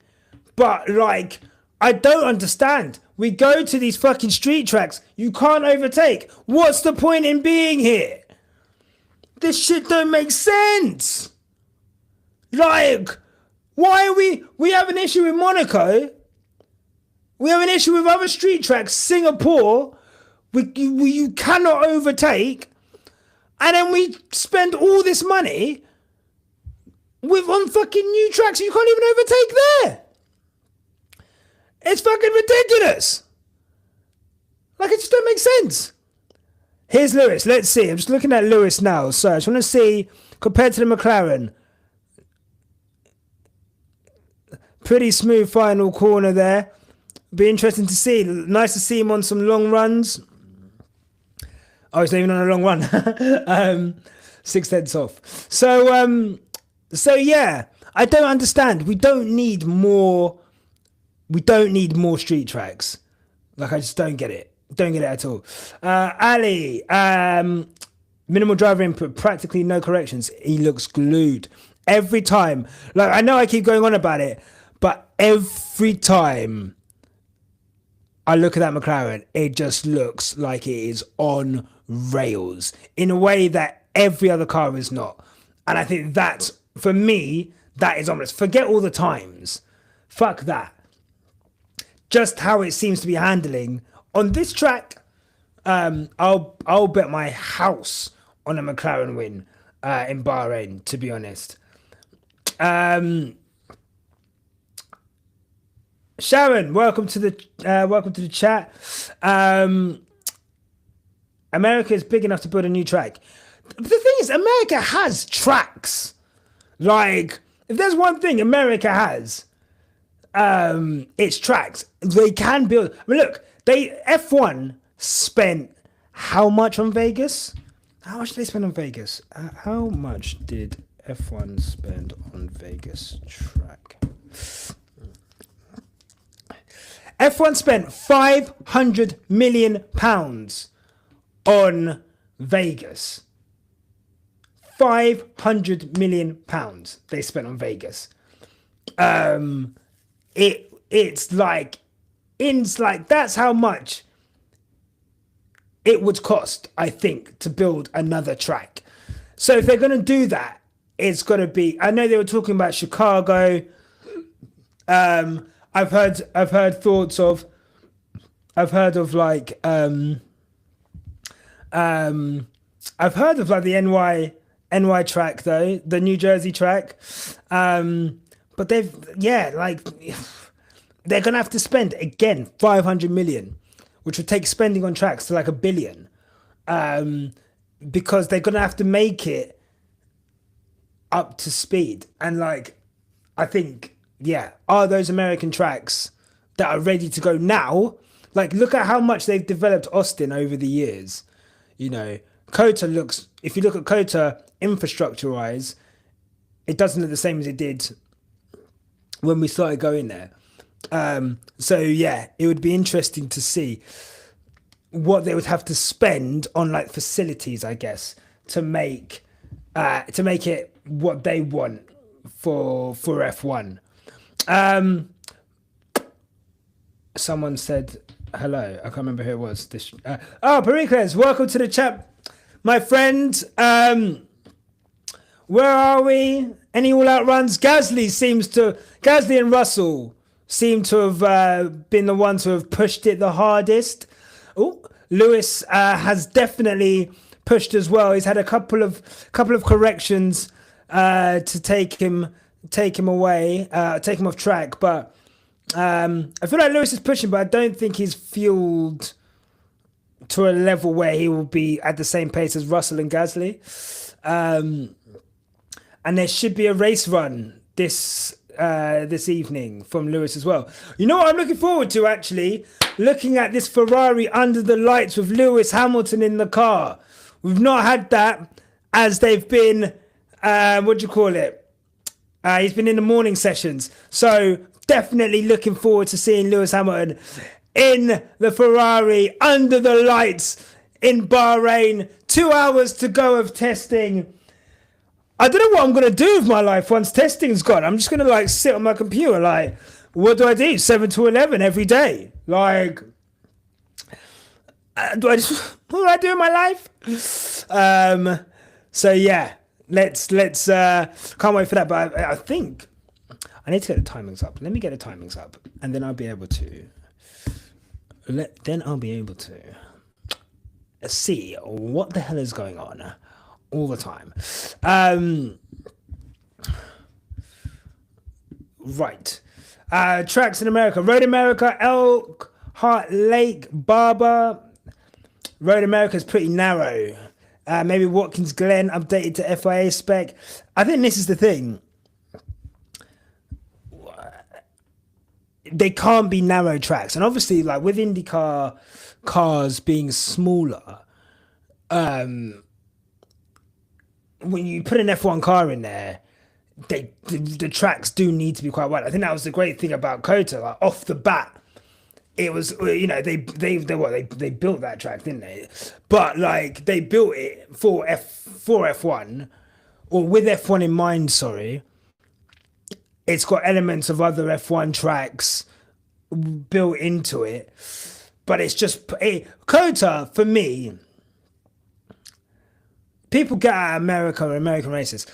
Kota is as close as you can get to a perfect racetrack for me in terms of F1. You know, how many different places are there to overtake? You've got like 3 or 4 different places where you can overtake. You've got long straights. You've got a wide turn one. You still got those technical areas with the S's. You've got elevation and so forth. Great weather when it's normally there. I think it has rained, maybe, but normally great weather for fans. I will say facilities are okay. You know, they're not great, but like it's definitely like, you know, like a track that is, you know, you don't feel cramped in there. You know, there's always like toilets to go to. There was anything like that. So yeah. If they did new tracks like Kota, where it was like considered for overtaking, fucking great. I feel like you look at Miami and you're like, Miami, you had all of this money, you had all of this time, and that's what you built in terms of a circuit. And I think that's what frustrates people. I think that's what people's original fears were with Vegas, was that it wouldn't be a circuit which you spent all this money and like, what are we doing here? But Vegas is a good track for racing. Do I think it's the most challenging track? No. Do I think it's the most beautiful place? You know, no. But Vegas creates good racing, and it does what it says on the tin. Vegas. I feel like Vegas. You still like. I still don't. When you're watching the race, it is really cool, but I thought it'd be cooler than it was. I like. It still doesn't feel. I think the longer it goes on, talking about Monaco, I think the longer it goes on and the more they tweak it, Monaco will be considered the glamour event in F1. Don't hate on me for that, but that's where it's going. And listen, you can't really see the buildings because of the events. It's only when they do like aerial shots, you see the dome and you see like the strip on the straight and so forth. But you don't really get like a sense that, whoa, they're racing through the streets of Vegas. Like, you know, that's what you do get with Monaco. That's what is cool about Monaco. It's like they are literally racing on the road in Monaco. That is, no matter what you think about Monaco, that is insane. So for sure, I'm a big fan of that aspect of Monaco. It is cool as fuck watching those cars go around. I just hate that you can't overtake. Like, it's just ridiculous. Night Run, yes, can't wait. The yellow helmet's going to look great. We've not seen it in the dark yet, so I'm really looking forward to that. Kota's a great racetrack. Yeah, beautiful track. Can I get the Barry Hartwig for 10 minutes? End of the stream. End of the stream. We'll get the Barry Hartwig out. I'm not Barry Hart. I'm Nyasha. Barry Hart is someone else, you know. That thing talks to me like the Green Goblin mask. Hombre, agreed. Herman Tilke did an excellent job of combining all the great tracks. Vegas is Austin is a great place. Austin is okay. Yeah, Austin's good. I think I need to go to Austin one more time and explore a bit more. Austin Town Center, I wasn't that impressed, but I don't think F1 does enough of like making it an event outside. I guess they didn't have they didn't give a shit really, but making it an event outside of the racetrack, I thought there would be more. I thought the city would do more, but it's a nice city for sure. Definitely a nice city, nicer than Manchester. I'll tell you that for sure. I don't really like Miami. No, me neither. Me neither. Also, unless you study, you never immediately know what part of the track the cars are. If this is Vegas, yeah. If this is Vegas, 100%. And again, we'll get there with more races, but it feels soulless. And I guess that is Vegas in a sense, really, isn't it? Like, Vegas doesn't have a soul. It is pure. It's this bubble of like debauchery and lights and fucking gambling and money, and like Vegas is just like Vegas is Vegas, right? I just don't think we see or feel enough of that other than those stupid Elvis jackets. Oh my God. If I see those stupid Elvis jackets again, I swear to God, can they think of something else? Please. They look so corny. Oh my God. And they love them. They love those sparkly jackets. Those jackets look like something I would buy in like the airport. Do you know what I mean? It's like something that you buy in the airport when you're like, respectfully, by the way, like 60 plus. And I'm not saying anything against people who are 60 plus. I'm just saying that should not be how to advertise being in one of what you're trying to push as the coolest place in the world with a fucking sparkly sequined jacket. What the? Don't piss me off. Oh my God. I see the fucking jackets and shit. J Starship. F1 has a preconceived notion about a place and they run with it. Texas. Oh my God. Who did we have on the show? Elizabeth. I can't remember her surname now. Who is a Texas resident. I don't know if she's from there, but she's a Texas resident. And she said the same thing. It's almost like, well, I am no fun. I'll give you that for free. If there's one thing I am, it's zero fun. And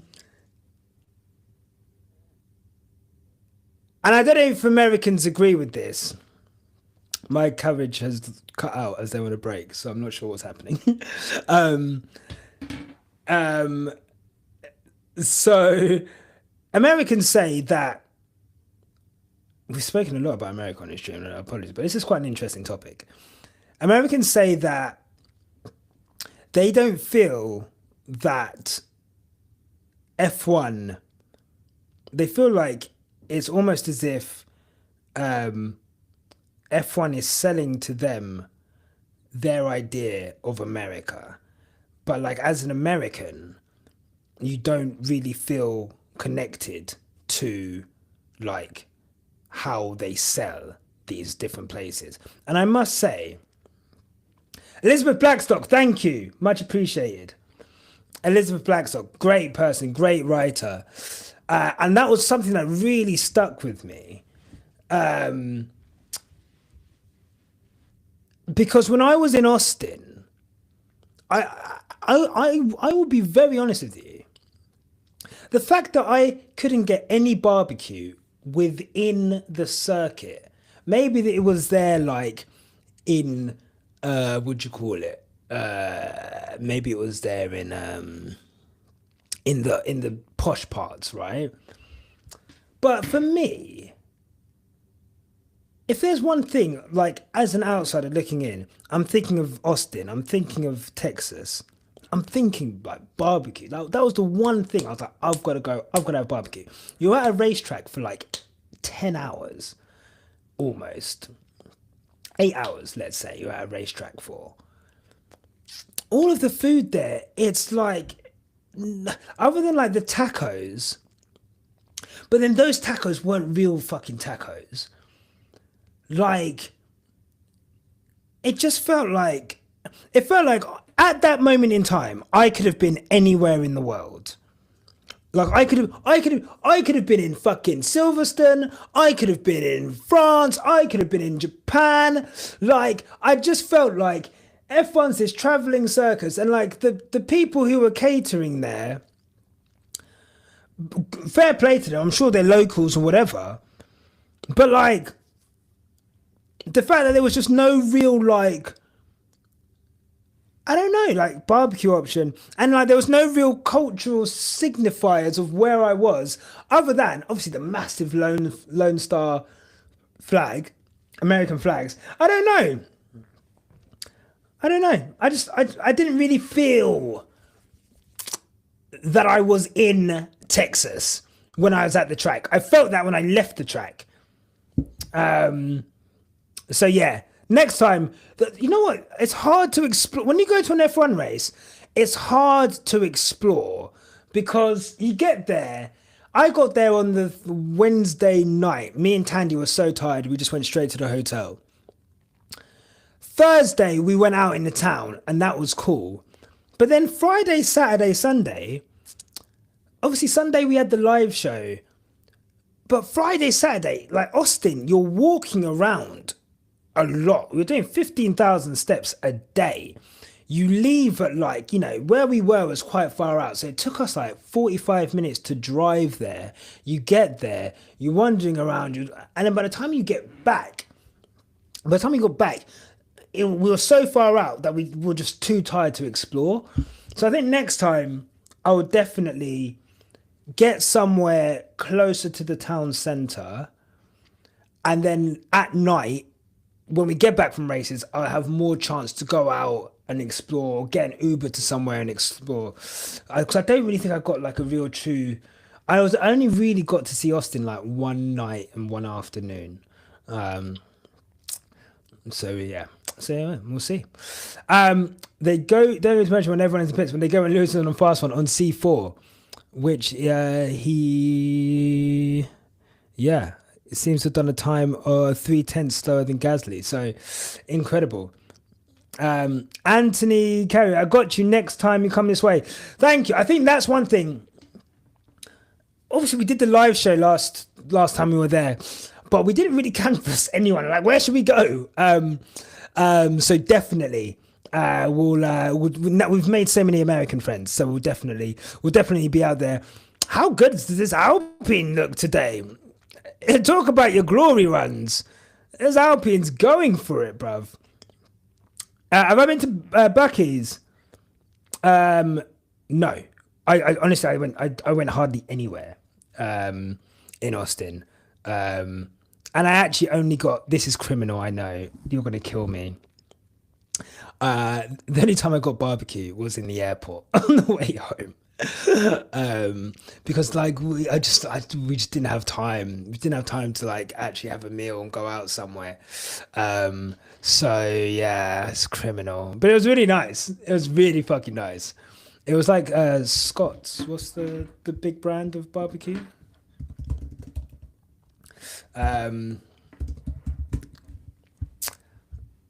Rodney Scott.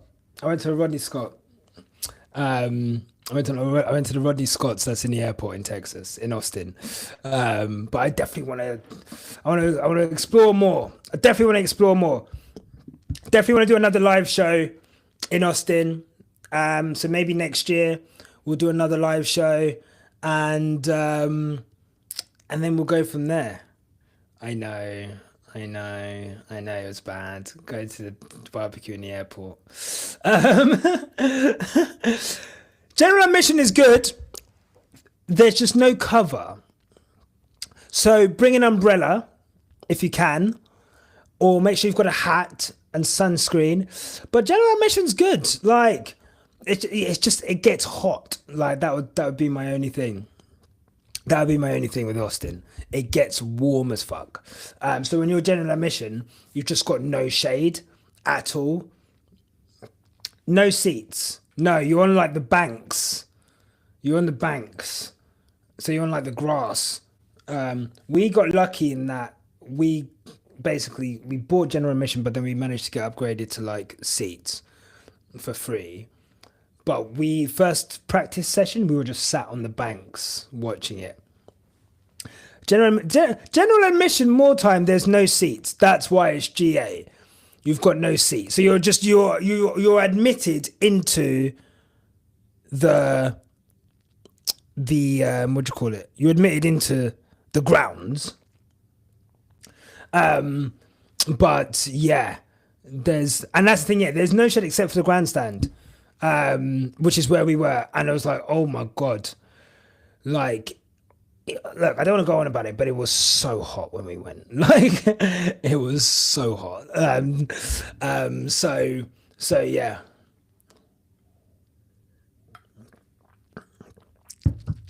If you want my honest advice, this is going to sound really counterproductive. But for me, I think F1 is overpriced for what you get, and I will still buy tickets to go to races, and I will still participate in that way for sure. But it's definitely overpriced for what you get back from it. Exactly that. Facilities, you can buy a seat, it still won't be covered. You could be on bleachers, and you won't have like a dedicated seat, you'll just be on bleachers. It's just like, it's so expensive that, honest to God, if I didn't have an F1 podcast, after going to Austin, I don't know if I would pay to go to another F1 race again. Like, that's just me. So, I want to try out Indy. I want to try out NASCAR. I want to try World Endurance at some point. I want to see different types of motorsport. I want to try different types of motorsport and see, like, and see. Food is horrible at the events now. They bought Burger King and brought it at the track. The food is not great. The food was like overpriced, not great. $16 for a slice of pizza. I'll go on about that until the end of my days. That was insane. So yeah. I've just seen Verstappen's got top. Ooh. Which missed that. 2/10 quicker than Gasly. Ooh.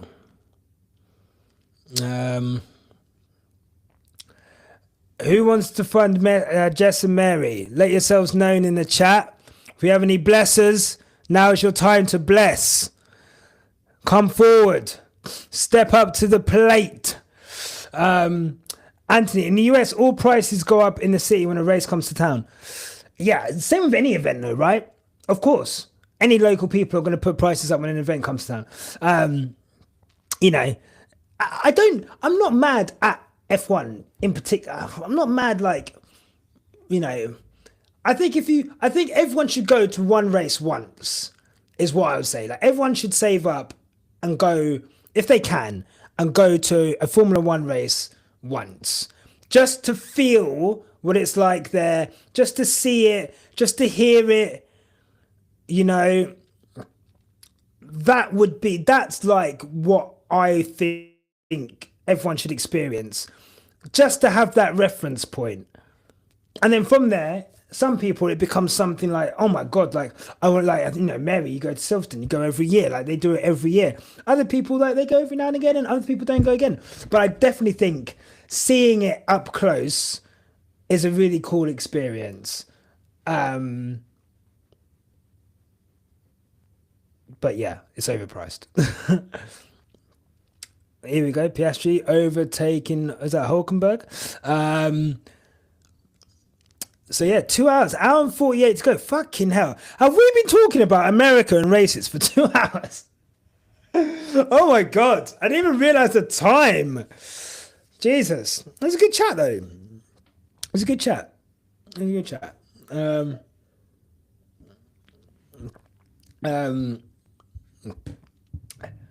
Hungary is cheap. Hungary is cheap and Budapest is gorgeous. Like, Budapest is one of the most gorgeous cities in the world. Oh, absolutely gorgeous place. So yeah, again, one of the races I definitely want to go to. I feel like the next couple of years, I'm kind of, it's hard because we have to kind of be here to make content. So to like go to a race, we kind of have to justify it by doing like a live show or something. It's like fucking so to be away to go to a race is like a bit difficult, but 100%. I really want to go to Japan. I really want to go to I really want to go to fucking Suzuka.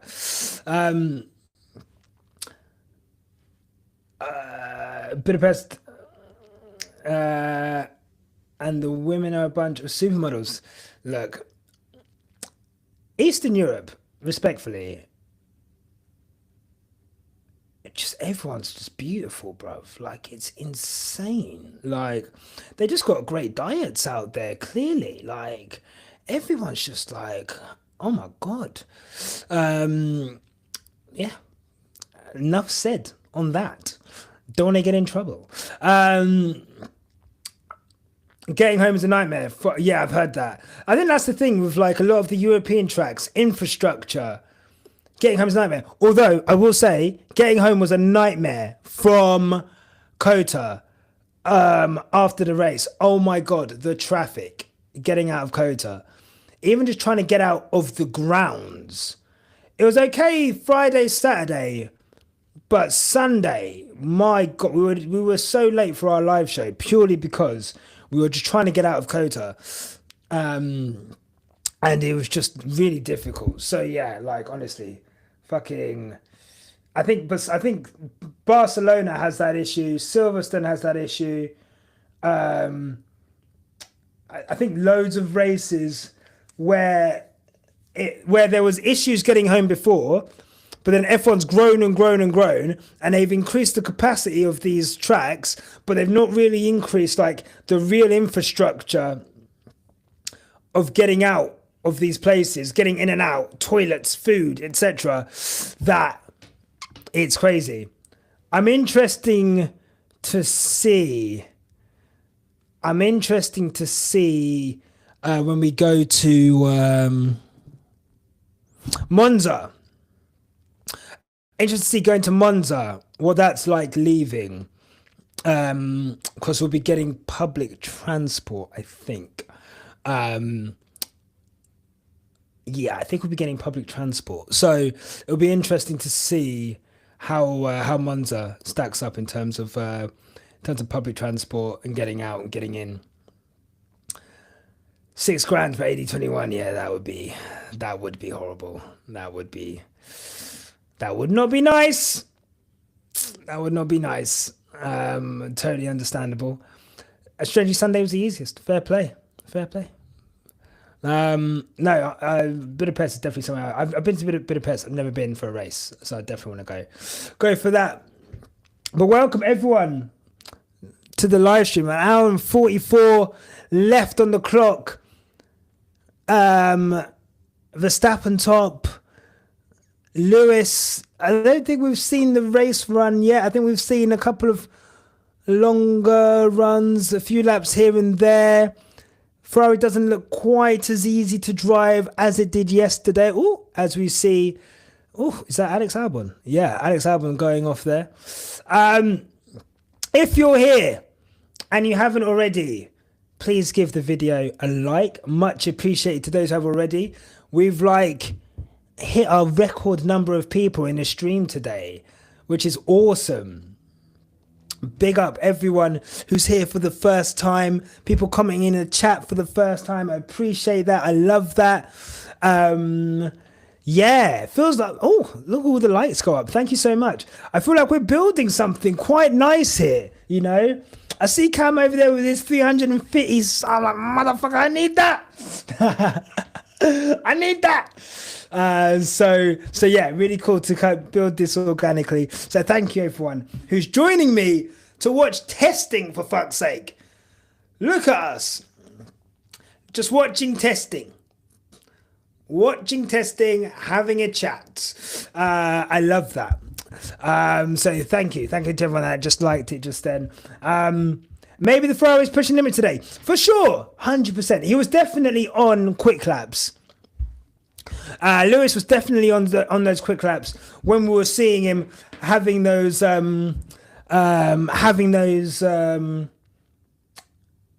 issues, kind of turning in, locking tires, running wide. It's something we've seen. Quite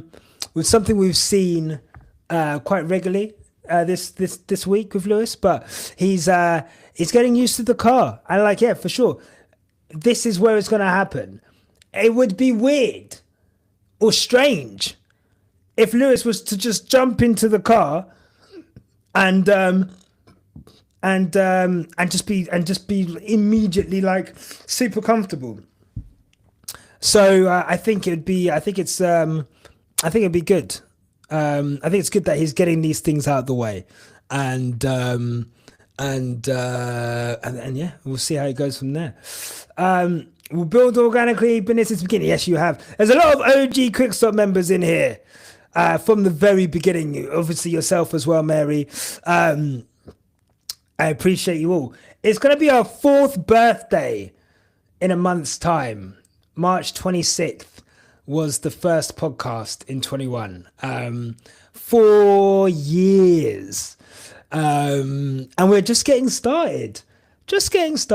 You know? So yeah, thank you for all the support, guys. It's been awesome. Teddy and Roscoe need to meet. Where is that boy? Let me just double check he's in the garden, because when he's quiet, he's being naughty. Oh, he's here. He heard his name. Come here. Come on. Oh, come here. Oh. Oh. Here he is. Oh, you're such a big boy. Hello. Oh. Oh, God. Okay, Teddy. People are watching. Hello. Here he is. Here's the boy. Right,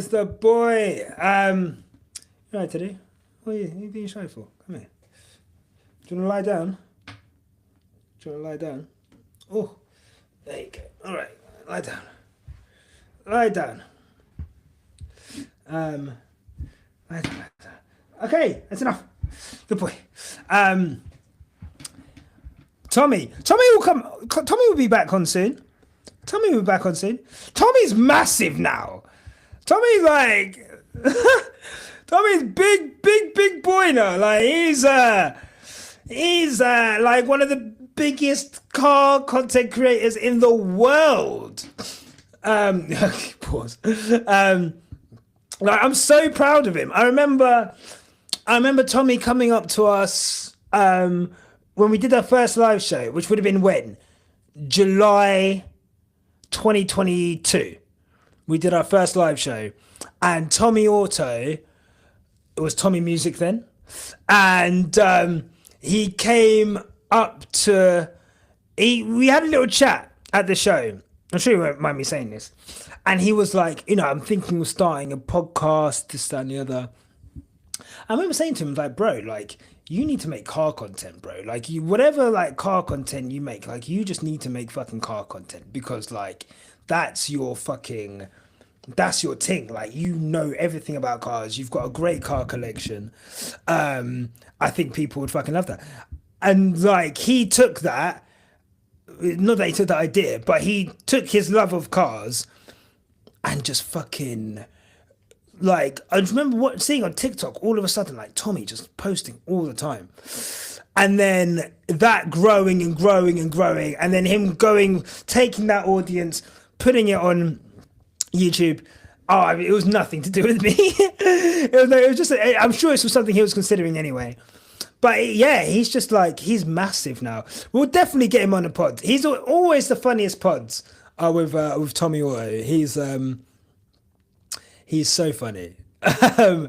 He's so funny, man. But yeah, big up to Tommy, man. Like, that's inspiration, If you're consistent and you're passionate, then you'll just, you'll be able to grow your audience. And he's now doing his thing, you know what I mean? Like, so yeah, Tommy's doing great. Tomo's a dad as well now.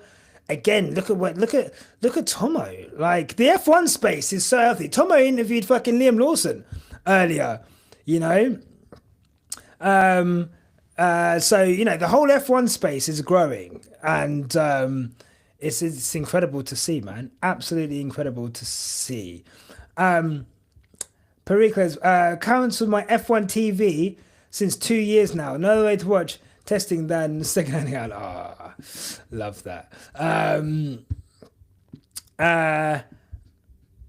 VSP's been watching, but I don't have leave comments. Everyone loves Teddy, obviously. Yeah, it's it's a good time. Good time to be an F1 content creator at the moment, I think. I feel like Lewis going to Ferrari. I feel like it peaked in 21, and then like 22, 23, beginning of 24 was like fucking brutal. And then bang, it just kind of took off again. So yeah, Hombre, right, guys, I'm not gonna lie to you guys. I'm going to say this, right? I'm gonna say this. Like, I know you guys have feeling towards Cam, okay, but he is my good friend, okay? We disagree on things, obviously. Even yesterday, we had a call. He's talking to me about Max Verstappen. I'm rolling my eyes like, oh my God, take his tongue out of his arse. But please don't say nasty things about Cam on my page. Like, guys, please don't. Like, every other comment is about Cam on my page, and I'm like, like, please, like, if you don't like him, fine, but please don't mention it on my page, because I don't want to look like I'm encouraging people to say nasty things about him, because I'm not, and I don't like it. Stop saying. If I say stop, don't say more. Like, Teddy. All right, Teddy's had enough with Cam as well. Everyone's had enough. Off you go.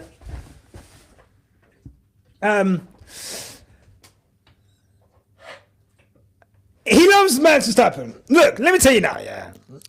Let's just be fucking honest.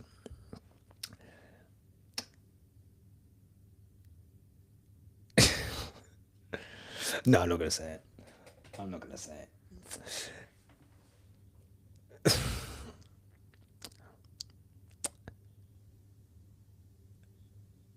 Cam is a purist of the sport. I think Cam's love of the sport comes before any kind of tribalism within the sport.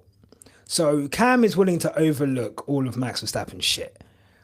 Because of that, he's tapped into an audience that appreciate the things that he says. Do I agree with the things that he says? No. But that's his audience. You know what, yeah, real talk. You want to be actually honest. Whenever I go on Cam's show, it's all overwhelmingly positive. Like, there's like 2 or 3 who seem to have an issue with my voice. Like, always. Someone will say something about my voice. But if I go on Cam's show, it's normally nothing but like lovely comments. I can't bring him on my show because you man will fucking kill him. You man will kill him. So yeah. So that's it, we can. But please, I've said it now. Do you know what I mean? I've said it now. I've said what I need to say. I can't control you guys, but please, let's be nice. I want to have a platform that is not encouraging hate. I would want my channel to be reflective of the values that I have. And that's it. Done. Right. I'm not rereading some of these comments. So, I sit and I say, I like, not trying to do things. Yes. Do you know what I mean? And that's the thing, Teddy. I just want it to be welcoming. You know what? I think I enjoyed it the other day. I don't know whoever that guy was that came in that said, I'm a Verstappen fan. I think we have a few Verstappen fans who watch this. Like, I love the fact that we can have Verstappen fans. And look, we could disagree on certain things, but I don't want it to be like where people don't feel welcome. Do you know what I mean? Because that's bad. We can all chat shit. Let's all chat shit. But yeah, let's be welcoming. So, testing. Let's move on. Let's talk about this testing. We've not spoken about testing the whole day. And I'm watching something now. By the way, if you want to be along with where I am, 1:32:09 is where my stream is at.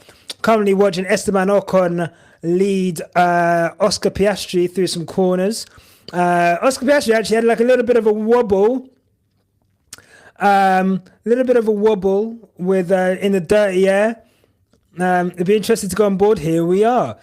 Interesting to go on board with Oscar. You see what's going on there. Have I ever bought any Plus 44 merch? No. I've been bought it by someone very special. But no. My girl got me some, but no, I didn't. I've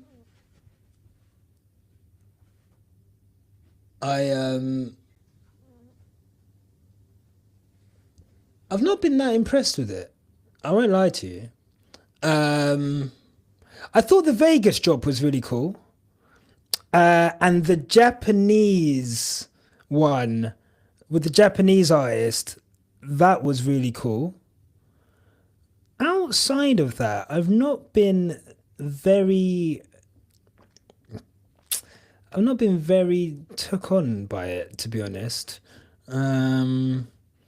So, oh, here we go.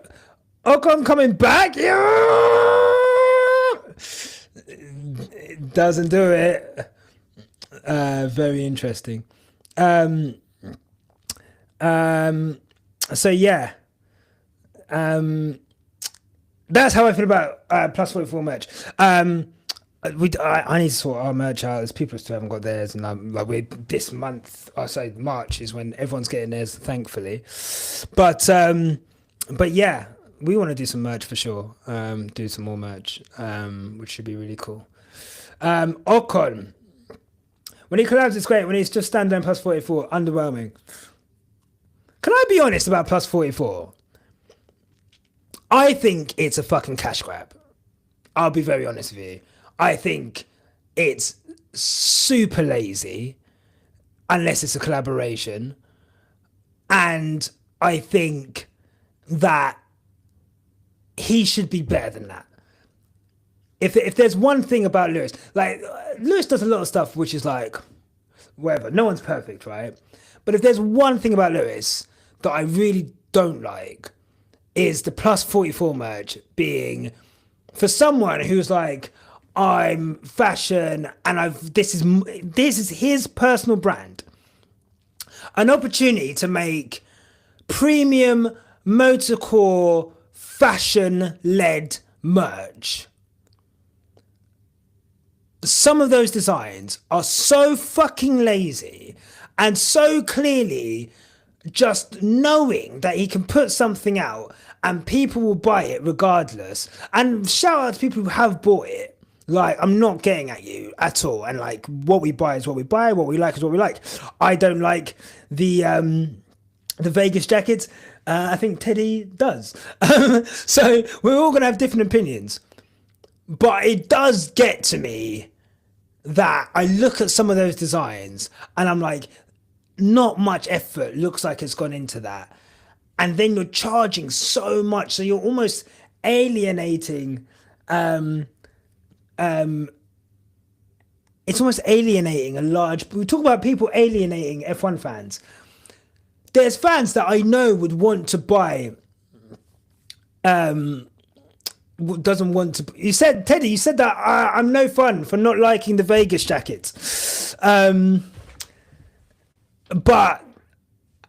no, don't say that, Patrick. But that's just one thing for me. As someone who loves fashion, who loves merch, business side of things, the plus 44 merch is, it could, for what I thought it was going to be, I thought it was going to, and look, maybe that's me putting onto Lewis something that he didn't have the idea for. But for what plus 44 could be, I think it could be so much better. And I just think it'd be really cool if, like you say, Lion Babe, if he doesn't have the time for it, if he kind of invested someone who does have the time for it, could he get designers in there who could make that a really cool motorcore fashion brand which sells incredible fashion merch? I would love to see that. I would love to see that. And that's my opinion on plus 44, basically. But I feel like that about a lot of F1 merch. I feel like it's quite lazy. Which is something that hopefully with the stuff that we'll have coming out, will show that there's been real care and thought put into it. Shiny can be fun in Vegas. If Shiny's going to be fun anywhere, it's going to be Vegas for sure. 100%. No doubt. I complain about his drops all the time. It's lazy and boxy. Yeah. It's yeah. I have an opinion on F1 merch that I don't want to say because I don't want someone to copy me, but I'm just going to say anyway because it doesn't matter. I think it's criminal that all F1 merch is unisex. Well, it's men's, which women can wear. I find it crazy that a lot of these F1 merch places don't have like silhouettes for women or more fun stuff for women, considering like women are a massive part of the more women buy merch than men. But all of the designs are like fucking oversized box t-shirt, massive vintage jacket. Why can't there be like, I've seen women's t-shirts, but they're not cool. Like, I don't know. They're not, and it's like not mainstream. I guess there's definitely people who do it, but like mainstream, if there is women's merch, for me, it looks not that nice.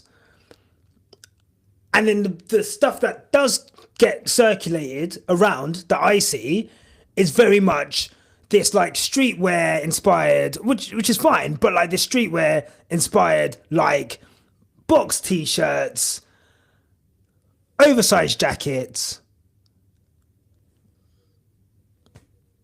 Could we get more creative? That's something that I want to look into for sure. Yeah, and that's my opinion. I could go on for fucking hours about merch. I'm not gonna lie to you, but I don't want to give away loads of my IP, so I'll leave it there. But I just think, talk about cash grab. Everything F1 feels like a cash grab. Everything. Yeah, for sure. And I think, look, that's the good thing about F1. There is like a lot of small businesses who do like cool things. But I find it crazy that teams don't. If I was in charge of an F1 team, merch, creative, oh, there's so much fun you can have. And I just think they're so boring. Hopefully, the more diverse workforces get, hopefully there will be more diverse thought on things. People have all of these, what I don't get, okay, this is what I will say. What I don't get is you have these massive brands, right? So you have this license that you can use, and all you could think of is slapping your fucking logo. Why is it that teams, all they sell is fucking the same, the fucking logo on a t-shirt? I don't understand. Surely there's more creative ideas than just, giving me the shirts that the drivers wear into the track that they don't even like wearing. Like you say, Franco's buy the off-license shirt. This is ugly as shit, and it's expensive. It's not like football shirts, which are actually quite cool. I love football, right? But Arsenal shirts are quite cool. I think Arsenal shirts, you look at them, the design of them, pretty cool. F1 shirts are ugly as shit. And they cost the same as a football shirt. Why? Doesn't make sense at all. You have these brands, Mercedes, Ferrari, McLaren, Aston Martin, for fuck's sake. You're telling me you can't make some fucking cool merch outside of the driver's initials and their number, or a bunch of fucking logos on a fucking shirt, and then you'll charge me £75 for it? Get the fuck out of here, bro. Don't piss me off.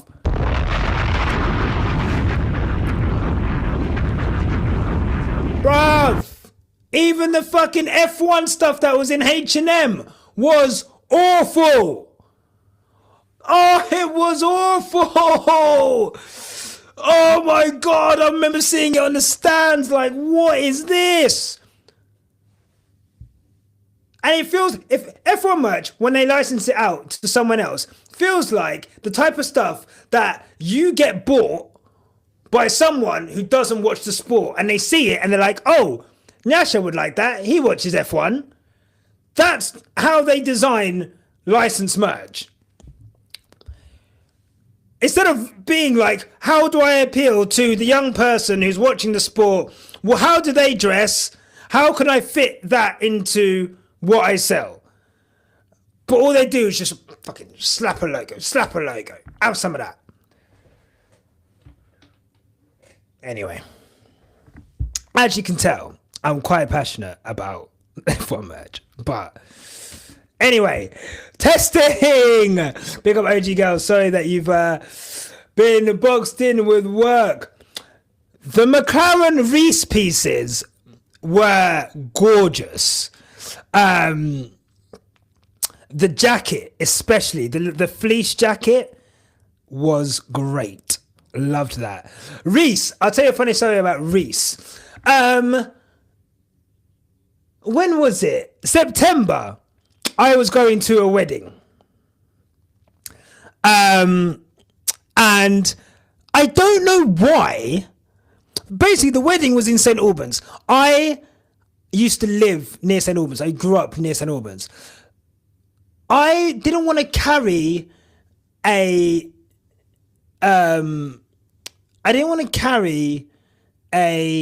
suit on like the train. So I was like, I'm going to buy a suit in St. Albans on the morning of the wedding. Don't ask why. This is my logic, right? So I'm in St. Albans, and the night before, I stay up all night. Idiot, right? Don't ask why.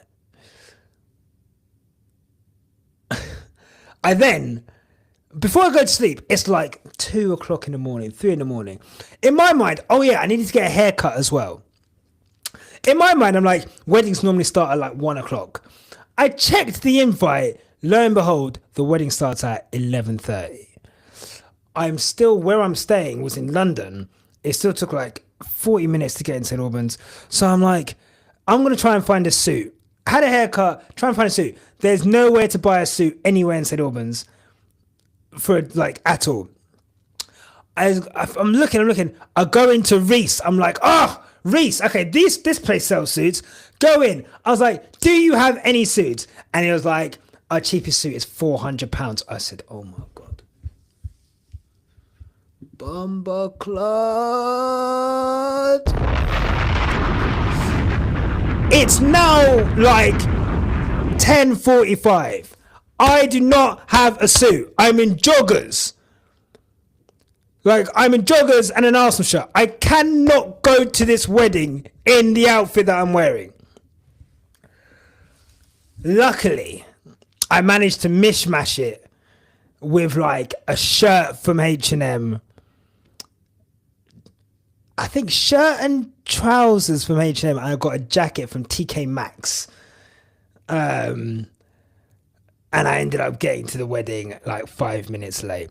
But anyway, I tell that story purely for the Reese thing. I haven't seen the word Reese since I nearly got sold a £400 suit on the 20th of September. So yeah, those prices are crazy. F1 merch is not for the poor at all. Big up Shay. Welcome to the stream. Patrick. But yeah, it's one of those things where support small businesses with F1 merch. Support small businesses. We've only got an hour left. And I know I think Hamilton might now be on his race run. The highlight of this test has been Pierre Gasly. I'm not even going to lie to you. Like, beginning of this test, he was going absolutely crazy. So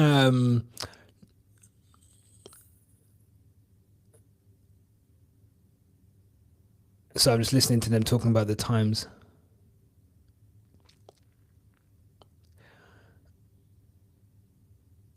Yes, so I was listening to them talking about times. I mean, look, testing, I don't know if we've learned anything. It's crazy. Like, I am going to miss these streams. I can't believe we've only got an hour left. But we'll be back. I'm going to do live streams. I might do a live stream tomorrow.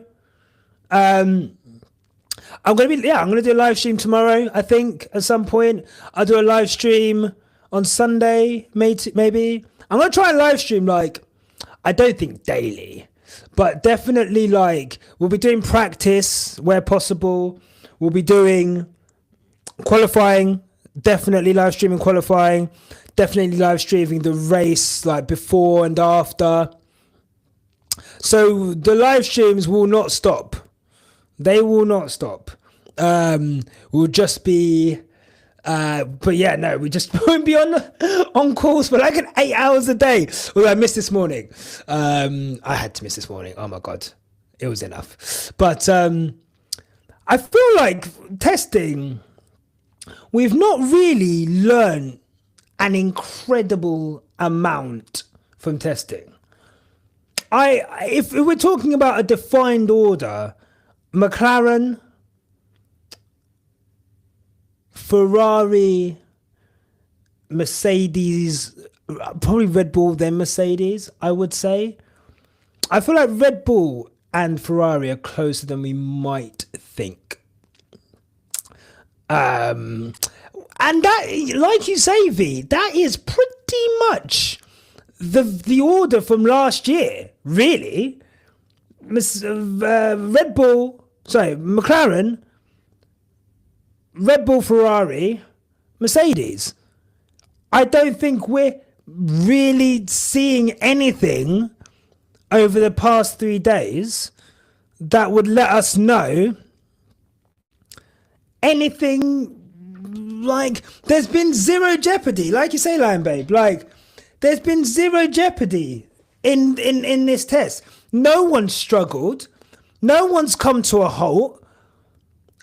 I think McLaren probably spent the longest time. I know Liam Lawson had an engine water pressure failure. Was that yesterday? I think Lando had a small issue before they went out, but he still managed to do a race run. So I just don't think it's. So yeah, people have bought new cars, but they're not that much of a. It's more evolution than revolution. Even though Ferrari say they're 99% different. They're still getting to know that car, but it still looks relatively fine.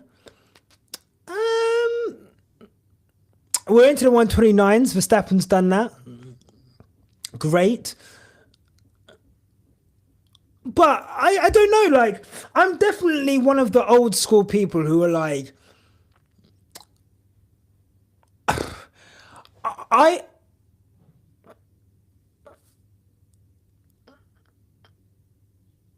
Sorry, I'm just listening to talk. I think Bernie's about to talk about numbers. I was just about to talk about numbers. So for me, I'm one of those people where I don't really take in like numbers, the whole like adjusting for this, that, and the other. Like,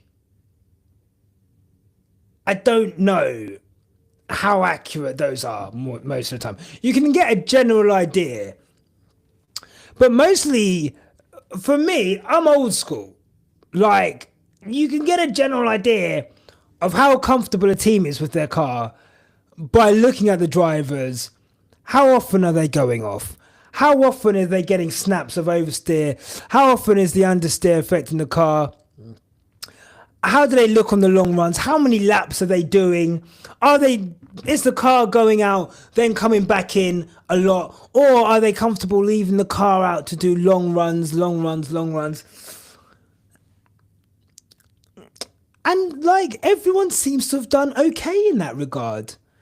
So, really and truly, I know people are harping on about the times that Norris did yesterday, but that's one day in one session at one particular condition of the track. And I just think trying to read too much into that, considering last season we saw how things like weather can affect teams in terms of their tyres and so forth. I know it's race runs, but still, we know that there was a fuel differential between Lando's long race run and Charles's. So for me, for sure, McLaren, the reason I'm confident on McLaren is because the car looks planted. There's no real adjustments when they're going through, and obviously they are, McLaren for a long time aren't even doing race pace. It's somewhere just below race pace. But, we're not seeing these adjustments, especially on Lando's long run yesterday. That car looked planted. That's what I think.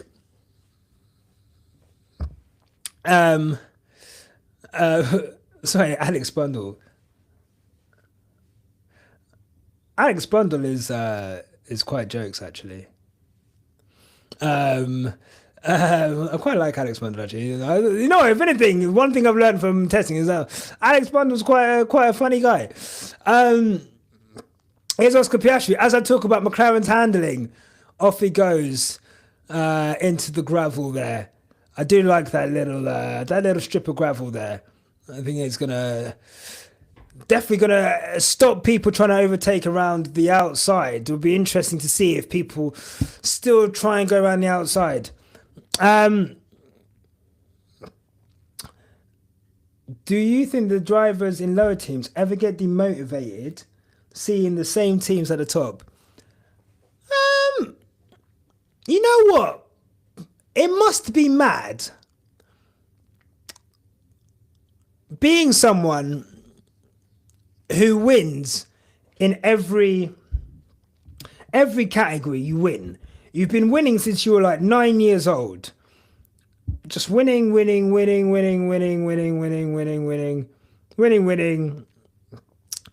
And then all of a sudden, you get into F1 and then like, you're nowhere near winning. You're nowhere near a podium. You might not even beat your fucking teammate. That must be mad. Oh shit. And I guess the motivation comes from you just have to beat your teammate. And I guess the more you beat your teammate, then the more that another team might look at you. And then you go into that team and then you just got to beat your teammate. And then if you beat that teammate, then someone else might consider you for a top team, you know? But then again, you look at someone like Hulk, never had a podium, but then look at his career, you know? I think we mentioned in this chat before. It's, you know, it's a privilege to get to sport. Your dream is just to get to the sport. You see how emotional people get when they just get a podium in F1, like their first podium, what that means to them. The joy in their faces when they get their first podium. The joy from other drivers for them when they get their first podium. Let alone when they get their first win, you know? I just think, yeah, it must suck. It's probably a shift in mentality, but it's probably, you know, for a lot of them, it's like part of a grander plan of like, they probably believe they're as quick as Max Verstappen, as quick as Lando, as quick as Lewis. They just need the chance. If only they had the machinery, you know? And they just, you know, that's why you kind of set your sights on getting points. Look how happy people are when they get into the points in lower team. Like how much that means. So yeah, interesting to see the dynamic that kind of shifts in young drivers when they come into the sport and having to, like, you know, become more team orientated rather than, I guess, individual. I know Gasly's all flash, no trousers. Haven't heard that phrase for a while. Question: why has Juan Meadows still got a job in F1? Well, Merck, he doesn't do anything. I don't know. I don't know. Is Ron Meadows the communication guy? Is that the guy they kind of like shoved? Who's the one they shoved in to like talk to us on the radio, as opposed to like when Toto doesn't want to talk on the radio, to like get someone else to do it.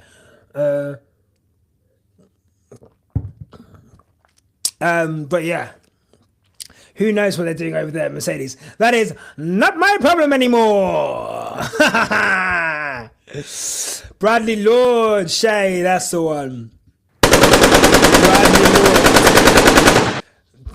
Those gunshots were for not being a Mercedes fan anymore, not for Bradley Lord. He can hold that. It was probably Bradley Lord's idea to do that fucking video after Qatar. So, fire burn that rascal. Oh my god, I feel like I'm going crazy. How many hours of fucking testing I've done? 8, 16, 20 hours. Remember, 20 hours. I'm sat in front of this camera just talking into a webcam. So cool. so cool. Thank you to everyone watching.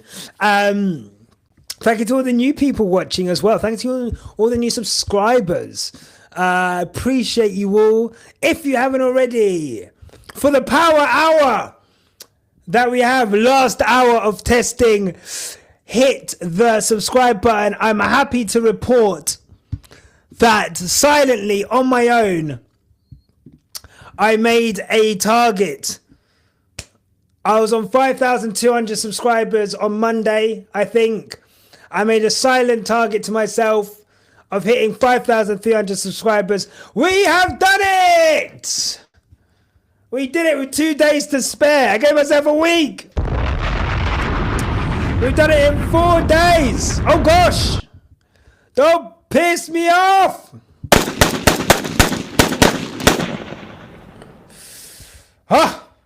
Love that. Thank you so much to all the new subscribers. Thank you to all the old subscribers. Thank you to the day ones. Thank you to the 2 days. All the people who've been here for 2 days. Bars. Thank you to all of you. Honestly, really appreciate that. YouTube membership is live. I keep forgetting to mention that. I feel shy. Like the YouTube membership is live. There's only a $2.99 membership at this moment in time. There's not much extra that you get for it. We will start to add extra features, but obviously you've got like the little extra like emotes and stuff. We're going to add like emojis that you can use. And we'll definitely try and create a community for the members. But at the moment, there is membership there. If you want to support the channel, much appreciated. All of that goes back, reinvesting back into the channel. So thank you if you want to support that way. And obviously there are the super chats there as well. Thank you to those who have done that today. Really appreciate it. And thank you for those who are just here. It's enough. It's enough. I would, honest to God, yeah, as someone who is, does it not show the memberships? Surely. Am I still under, hold on. Am I still under review? Memberships. 2 seconds. I'm ready to launch. Oh, right. I have to press launch. Oh, my God. Memberships are live. I hadn't pressed launch. Okay. So the problem is, right, you have to, like, go through it and set it up. And then they're like, it's under review. So I thought, once they reviewed it, like it'll just go live. So thank you for pointing out that I have now launched the memberships. They are live, I think. I don't know how long that's going to take to be live, but they are there. It's $2.99. We'll be adding on things onto that. But if that's how you want to support, thank you. Yeah. Thanks for that. Thanks for reminding me. Oh my God, what an idiot. Oh my God, what an idiot. So yeah.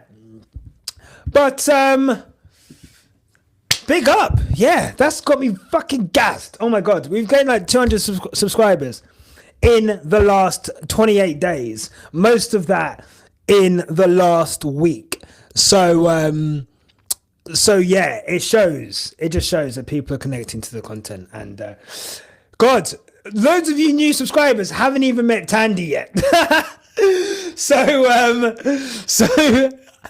there's gonna be all kinds of madness. If people think Barry Hart is mad, you've not met Tandy, and Tandy's not even a character.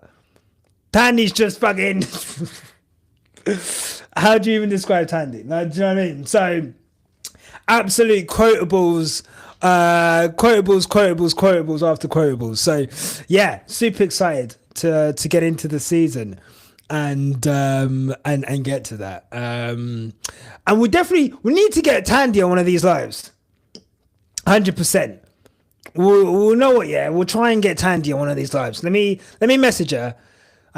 She wants her lighting sorted before she goes on. So I need to buy her lighting today, get that over to her, and then and then I think she's ready to come on camera. So thank you for reminding me of that as well, gang.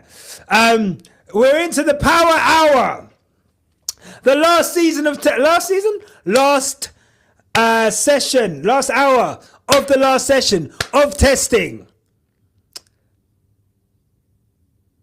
God. Oh, we've got some quotes from the Fred Vasseur Charles Leclerc press conference from Ted. Let's listen in.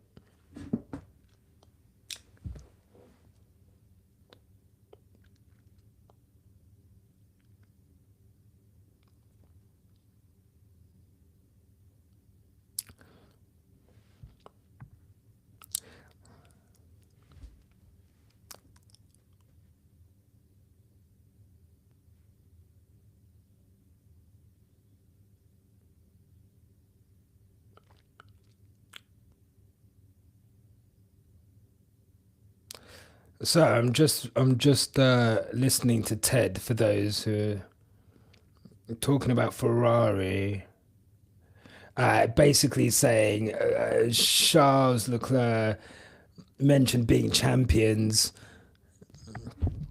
and they're basically just talking about being champions and how they're prioritizing that, I guess. World champions plural. But Fred seems to be, but apparently Ted seems to think they're concentrating on the constructors, but I guess every team does though, right? And then the drivers will sort itself out from there. For those not watching, apparently the new car has a higher ceiling than the car they've got last year. Just from the data, they can tell that the car they've got this year is going to be, they can develop it further than the car they had last year. So,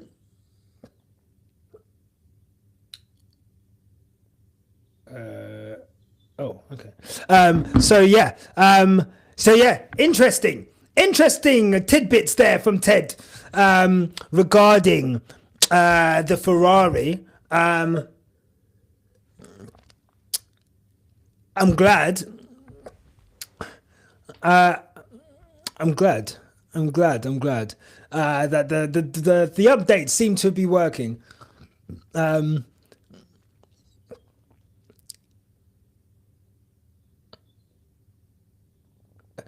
so I'm just listening to Karun now saying the gap to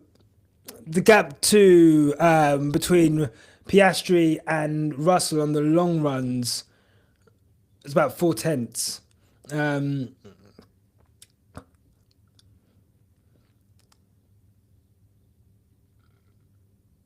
Oh wow! They're even saying he might be even slower. So Russell might be even slower. Lion Babe, I'm interested to see how long teams will develop these cars before they start thinking about 26. It'll be interesting, because if you remember, in 2021, Mercedes brought one upgrade at, I want to say, Silverstone. And that was the only upgrade. Everything after that, I believe, was them fiddling with the engine, new engine, higher engine modes, etc. I remember an interview Ted did with Toto Wolff. And affects me changing Spain. Was this in 21? Oh, sorry, yeah, this season, yeah, around that time, yeah, for sure. But in 21, Ted had an interview with Toto by the harbour in Monaco. I remember this clear as day.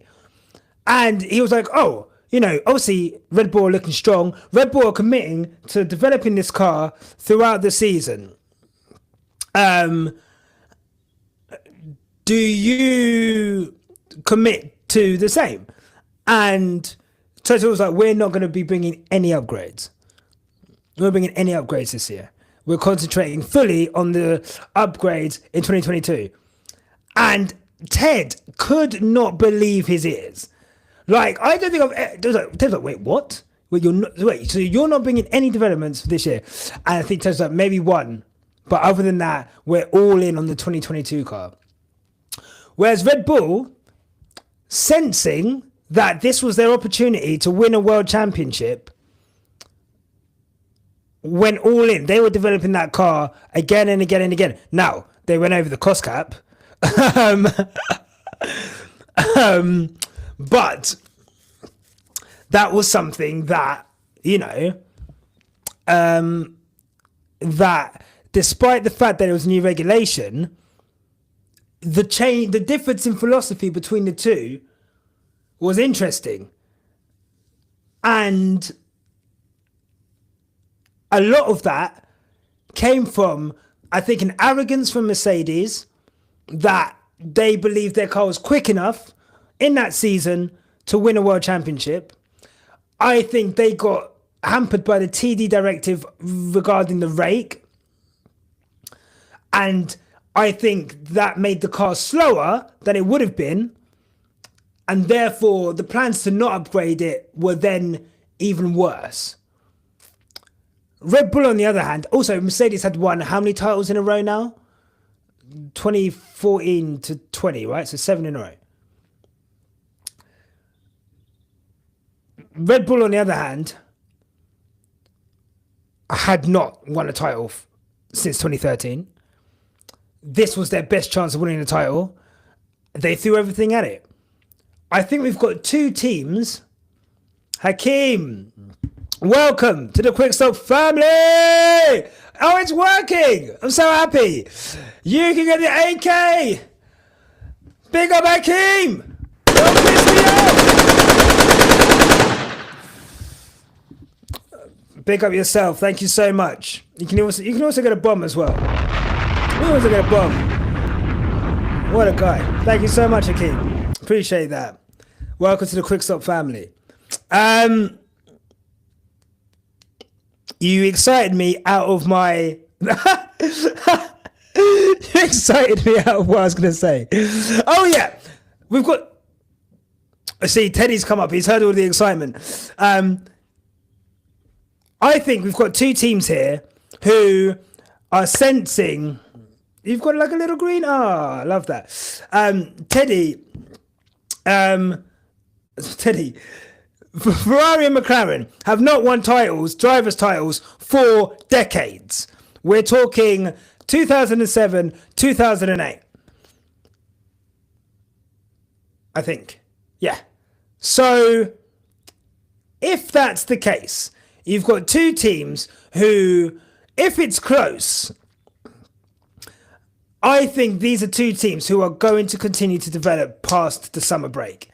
Those are the only two teams I can envisage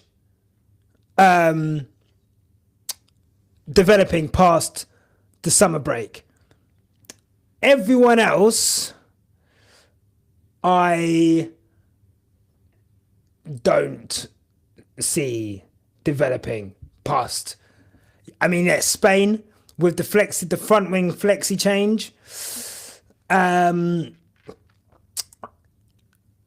Other than that, yeah, maybe we'll see some stuff. I mean, Spain is always somewhere where people bring upgrades for anyway, because we've been racing there for so long. They used to do testing there. There's so much data on Spain that people like to bring upgrades around then anyway. So maybe we'll be looking at upgrades between Spain and the summer break. But I can only see two teams going for a development war. I can't, for sure. Madrid F1 race. 26, I want to say.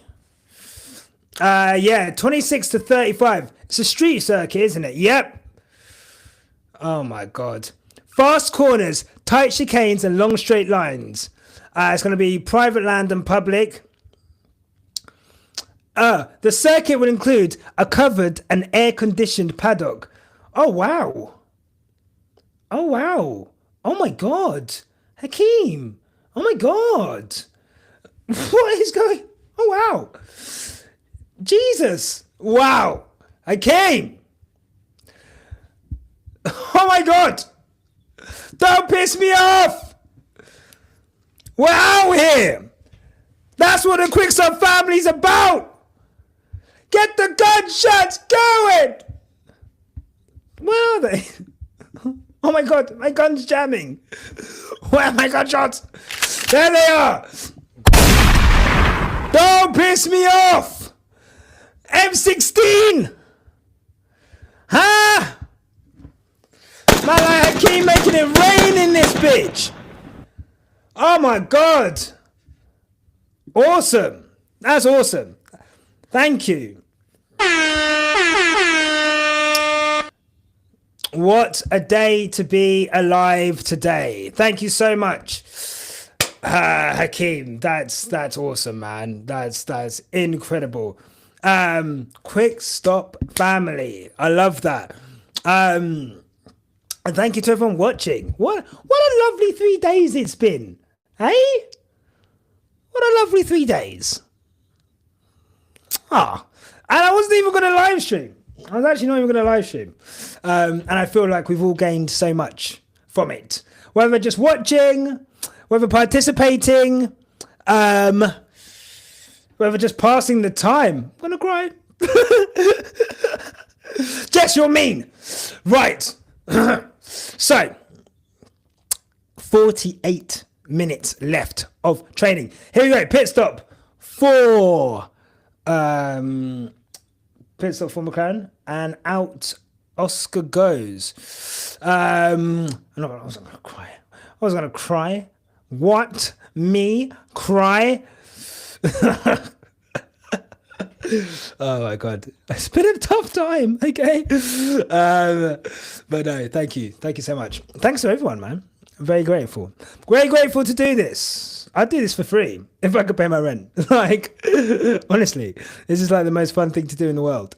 And my voice is so much better. Like, I feel like my voice is getting stronger as well. Teddy, no. Oh my God, when Lewis won the British Grand Prix, I swear, I wish I was streaming then. Oh my God. I was bawling it. Like, I was crying like ugly tears. Like, you know when like I think I had snot coming out of my nose. Like, I was like literal tears coming down my face. And then I remember I was just like sat on my own downstairs, like wiping my tears. And you know when like you wipe your tears with your sleeve and it never really does the job properly. So you've still really got tears in your eyes. Like you never really get like into there. So like you still got tears in your eyes. And then Anthony and Lewis started hugging and you see Lewis sobbing with his dad. And I just started going again. Oh my God.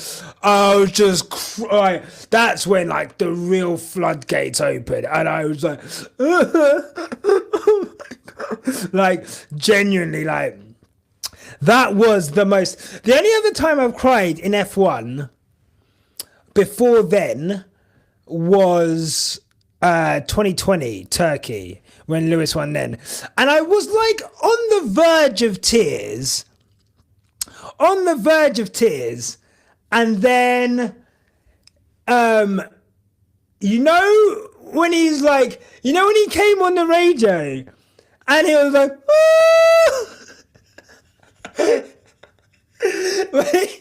like you could hear him crying, but it wasn't even like, it was such a mad like crying sound that set me off. But then when they had the montage across his helmet and he's just crying, oh my God, I was like, I don't think I'd ever cried at F1 before that. And I was like, when that visor montage came on, I swear to God, I was finished, like finished.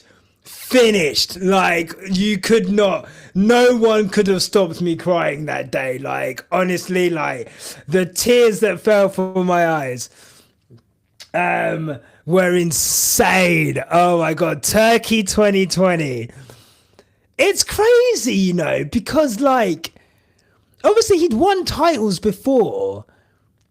Obviously it was big because it was number 7. I think it's like, you know, it was locked down. But like the race itself, like he was on these slick to mediates. He was 5th for ages. He was like, he'd gone backwards. So it was like, God, is he even gonna like, I think he was always gonna have enough points to win the race because Bottas was, we all saw what Bottas was doing that race. I think I've got a sound for Bottas in that race. Oh, do I not have it on this? Oh, fuck it up. But yeah, let's all laugh at Bottas in 2020. But like, to see him just kind of go up, up, up. Look, does anyone remember Lance Stroll looking like he was going to win that race with ease that day? Like, that was insane. Like, oh my God, Lance is going to win this race. Like, and then he stopped and then he just went backwards. I don't know what happened with like the fresh tires, but obviously the fresh tires weren't the way to go. So Lewis just stayed out on these slick intermediates. And it was a masterclass. And I think watching him do that masterclass equals Schumacher. But then hearing his emotion, because we don't really get like that emotion from Lewis. Or up until that point, I don't actually think we'd heard him show emotion, but for a long time we hadn't really seen that level of emotion from him. So to see him let that all go, I think he downplayed the whole season. Like, I don't really care about, it's not, taking it one race at a time. I don't really care about Schumacher's record, this, that, and the other. But he did. And it meant a lot. And he done it. I think that was the season. No, that's the next season. 21 is when he equaled the, 21? Or he equaled the record? 21 so he equaled the record, the win record. But yeah, like, honestly, what a day that was. Yeah, so the two times I've cried, really cried with F1, 2020 and 2020 and 2024. Silverstone. Yeah, beating Norris in Russia, that was really right. So, sorry, I was trying to think of when he equaled Schumacher's record. And Mick gave him the helmet. Was that 21? Was that 2020? I feel like it might have been 2020. Or am I bugging? It would have been 20. Yeah, Nürburgring 20. Thank you. Yeah, 2020. So, yeah. Look, you know what, yeah? 2020 F1 season is, I think, one of like, although Lewis wins a lot of races, there's some banger races in 2020. Like, it's weird because there's no crowds in most of them. But like, if you look at the races, there's always like, most of them had some kind of drama going on. Like, even if you think about like Lando's push for third place in Austria, and that was great.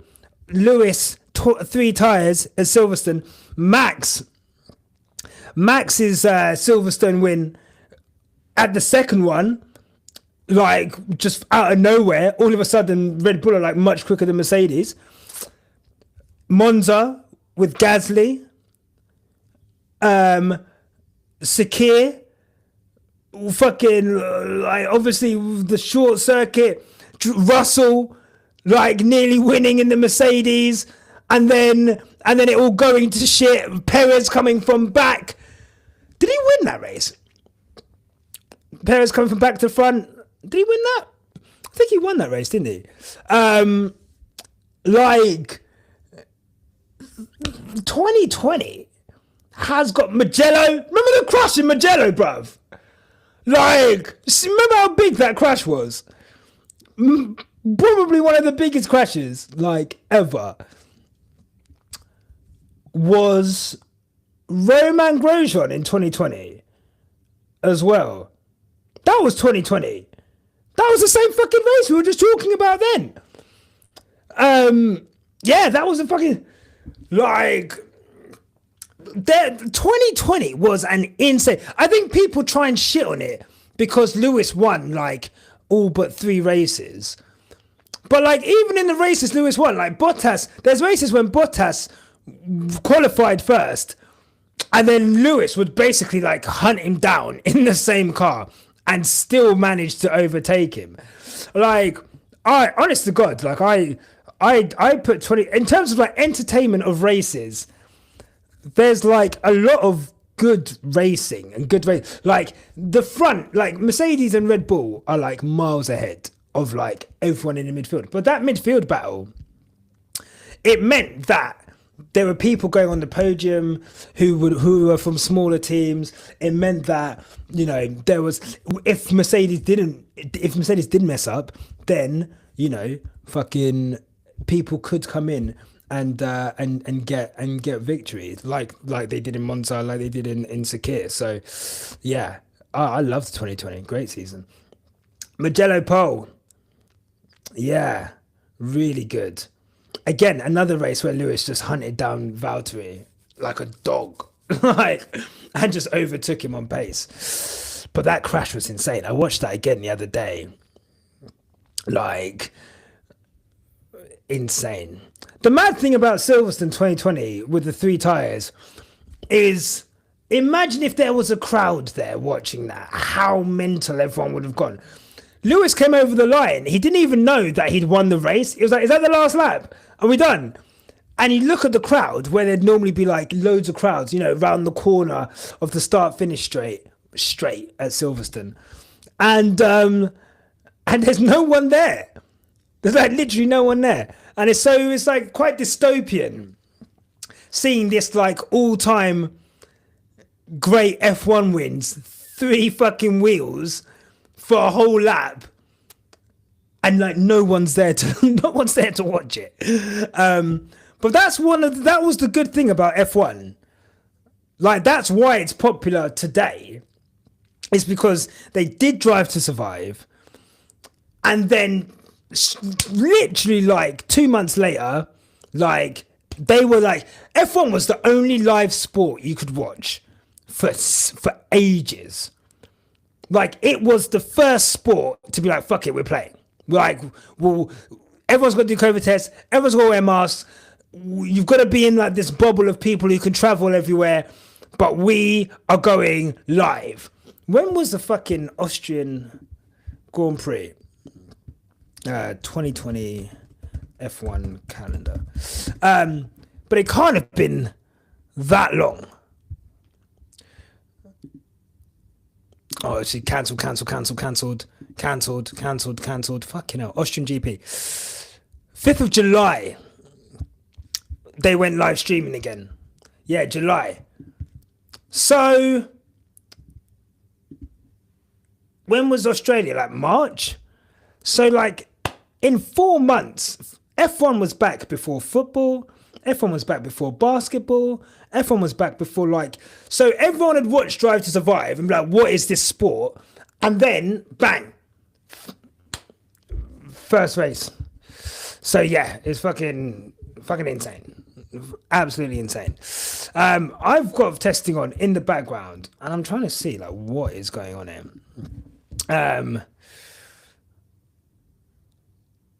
Are we getting like quick laps now?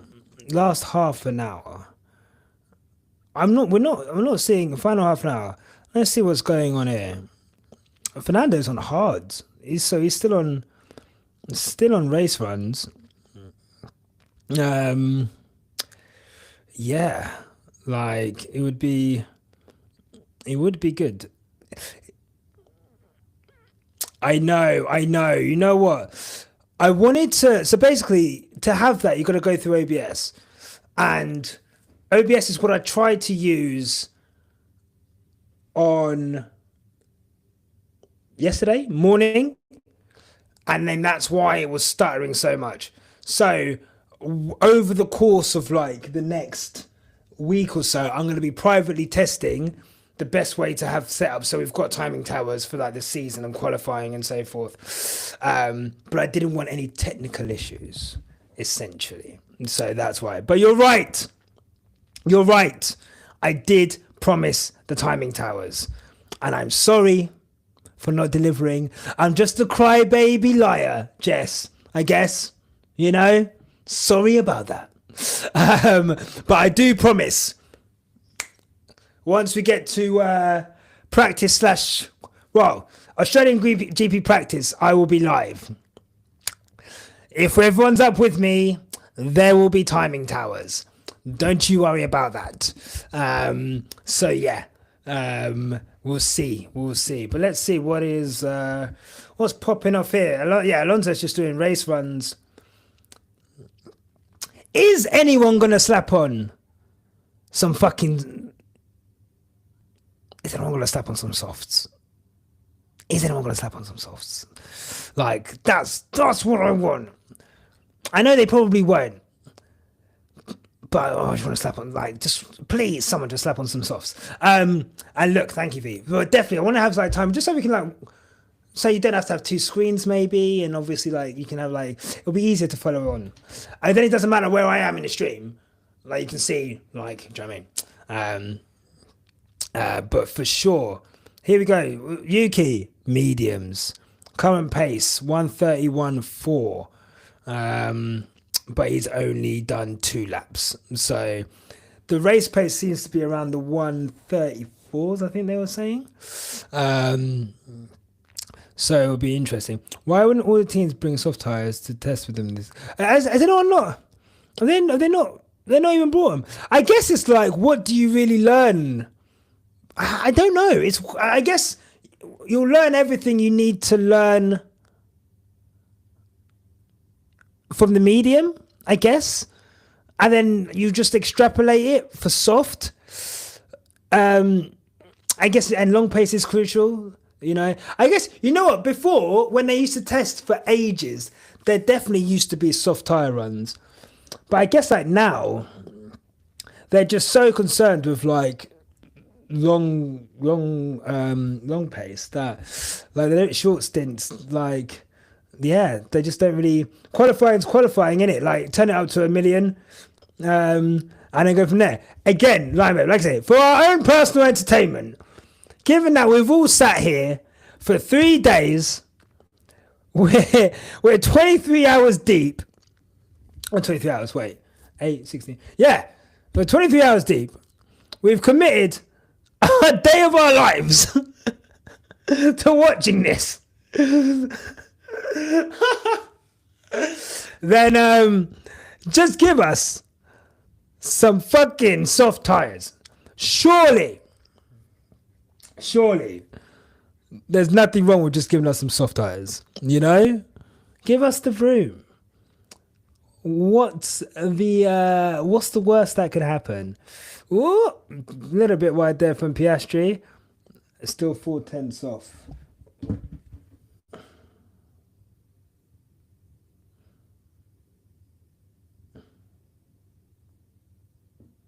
Sorry.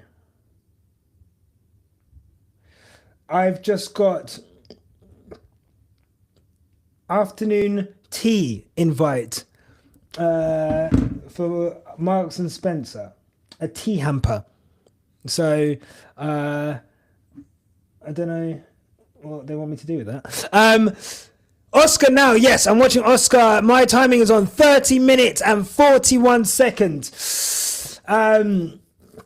So yeah, Barry Hart. No, come on. Barry Hart is difficult to do, right? Because I have to use my voice. I have to get really gruffly. Oh, here we go. Fastest in the middle sector. It was 4/10 off in the first sector.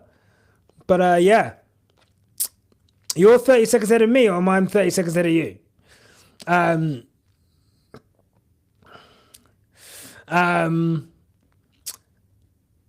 I wear warm wigs. Will I wear wigs? When will you wear the wigs? For those who know. Yeah. You just inspired me to watch the fuel ending. Yeah. God. They would have been like, your car's in disarray. 10-second penalty. God, that was crazy. What a crazy end to that race. The mad thing is, it was like people started getting punctures in that race. And then all of a sudden it was like, but surely it wouldn't happen to anyone else. And then it happened to someone else. And it was like, and then they fucking, you're ahead, okay. They pitted Max so that he didn't get a puncture. Lewis stayed out, got a puncture, and then you're just watching Max like, is he going to get him? And luckily, he wasn't able to get him. To be able to get round on 3 tyres and stay ahead, insane. What a race. What a race.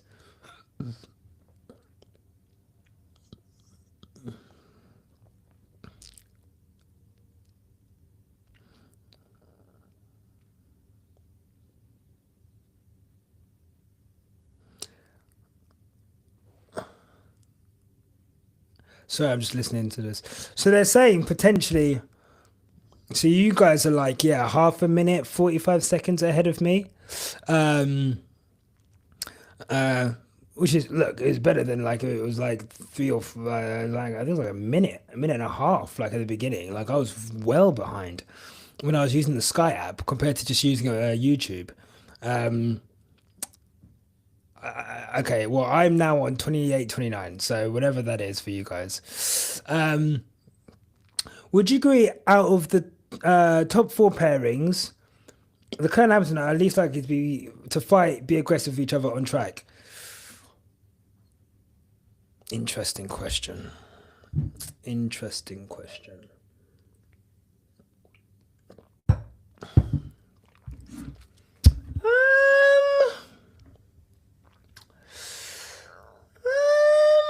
Interesting question. Sorry, just looking at this now.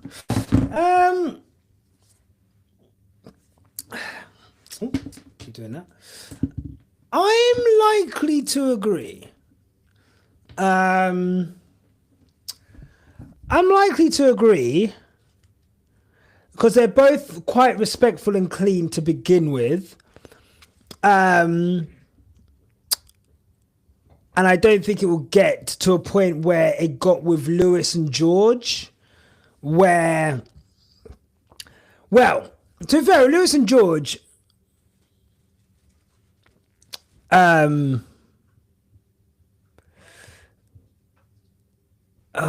Mary. End of the session. Who said I've got no fucking backbone? Peer pressure. Oh my God. Yeah, I think for me, I think they'd be the least likely to fight and be aggressive with each other. Well, to be fair, if your question is who's least likely to fight, I feel like McLaren are most likely to enforce team orders. Like, when was the last time you saw 2 McLaren drivers go at it? Like, I've not seen Oscar versus Lando gloves off. Like, unless someone, I think Oscar might have run Lando out in, was it Austria?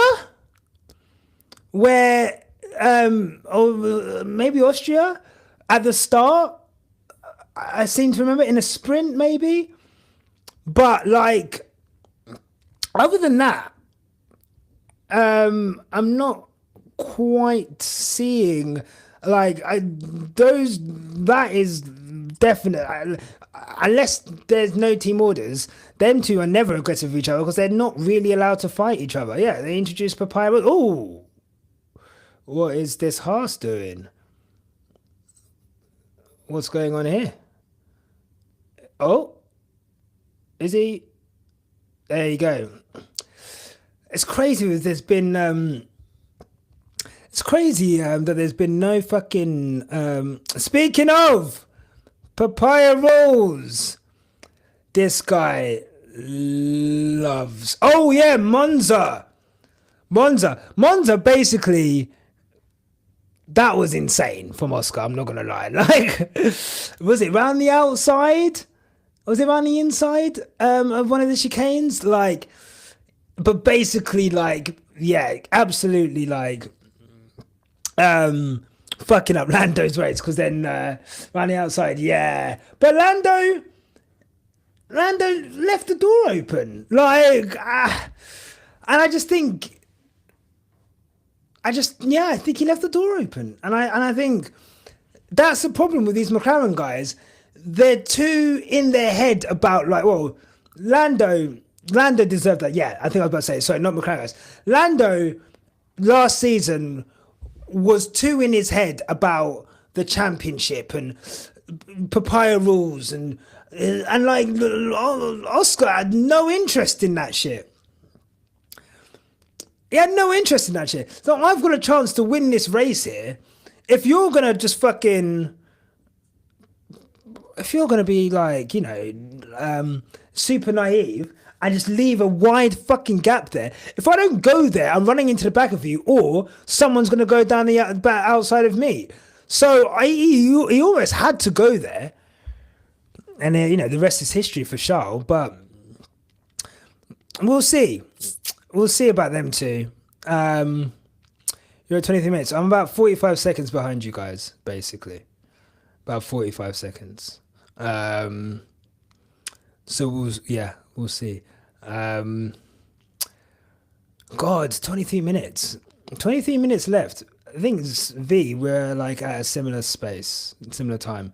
Some people are a bit ahead. I feel like if you're watching on TV, you're going to be ahead. But the YouTube stream is definitely more in like closer to real time than the Sky Go app. Like that's like literally a minute and a half behind. There was like whole laps being like a whole lap would be done and I hadn't seen it like when I was doing it on Monday. So yeah, I'm glad that we're around the same time.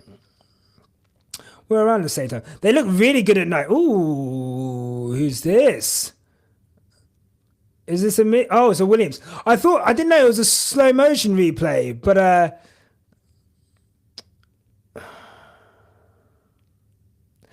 this girl. Hello, Tandy. Ethernet cable needed. Ethernet cable needed. You would know about that, Tandy, wouldn't you? You would know about poor connection. Tandy, everyone wants you to come on a live stream. When are you coming on? Yeah, look at her. She's silent.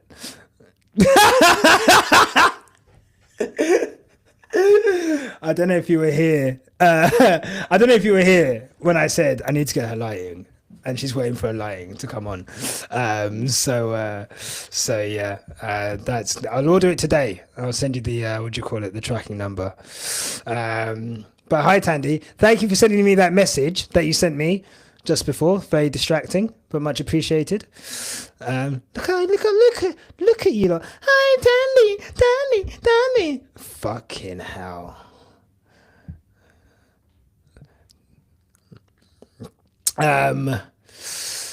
Yeah, 21 minutes. Yellow flag. Oh, Max.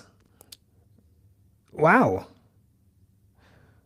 Oh, God. Lighting those tyres up. He does not want to use those tyres anymore. Fucking hell. What's going on there? Be interesting to see. He did a Spinala. He did.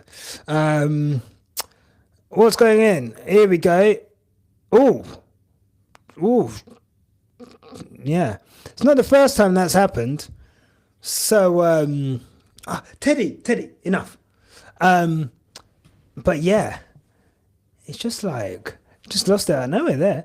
Oh my God, licking my hand.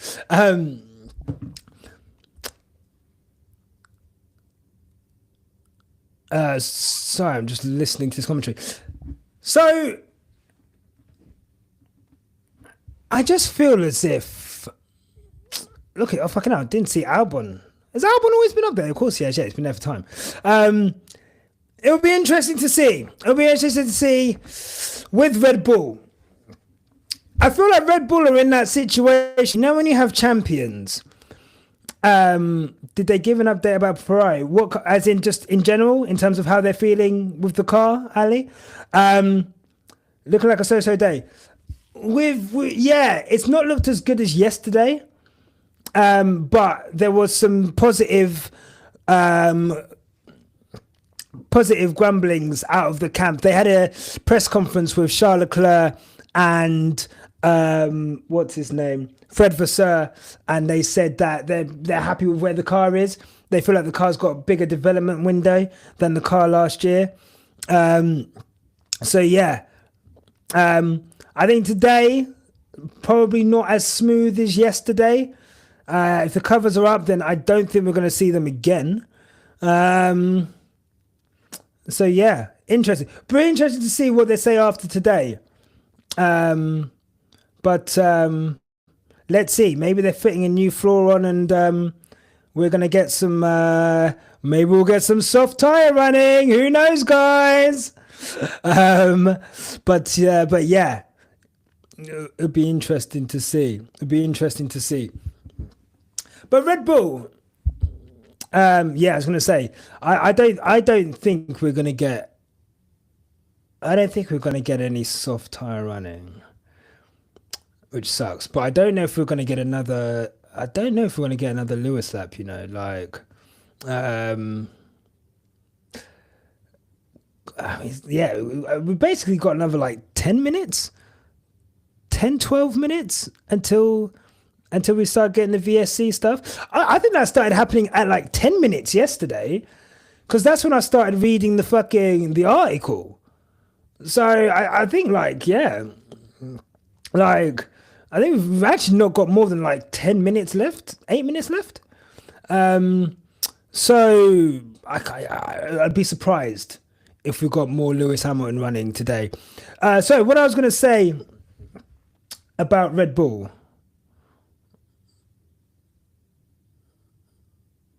Oh, sorry, was that we're in that phase of Red Bull where, in 2022, when Mercedes was shit, but you were always like, well, you can't count Mercedes out. They've won, 8 constructors titles in a row, and they're the mighty Mercedes. I feel like that's how I feel about Red Bull. Like, even if they're not on the pace, I'm sufficiently,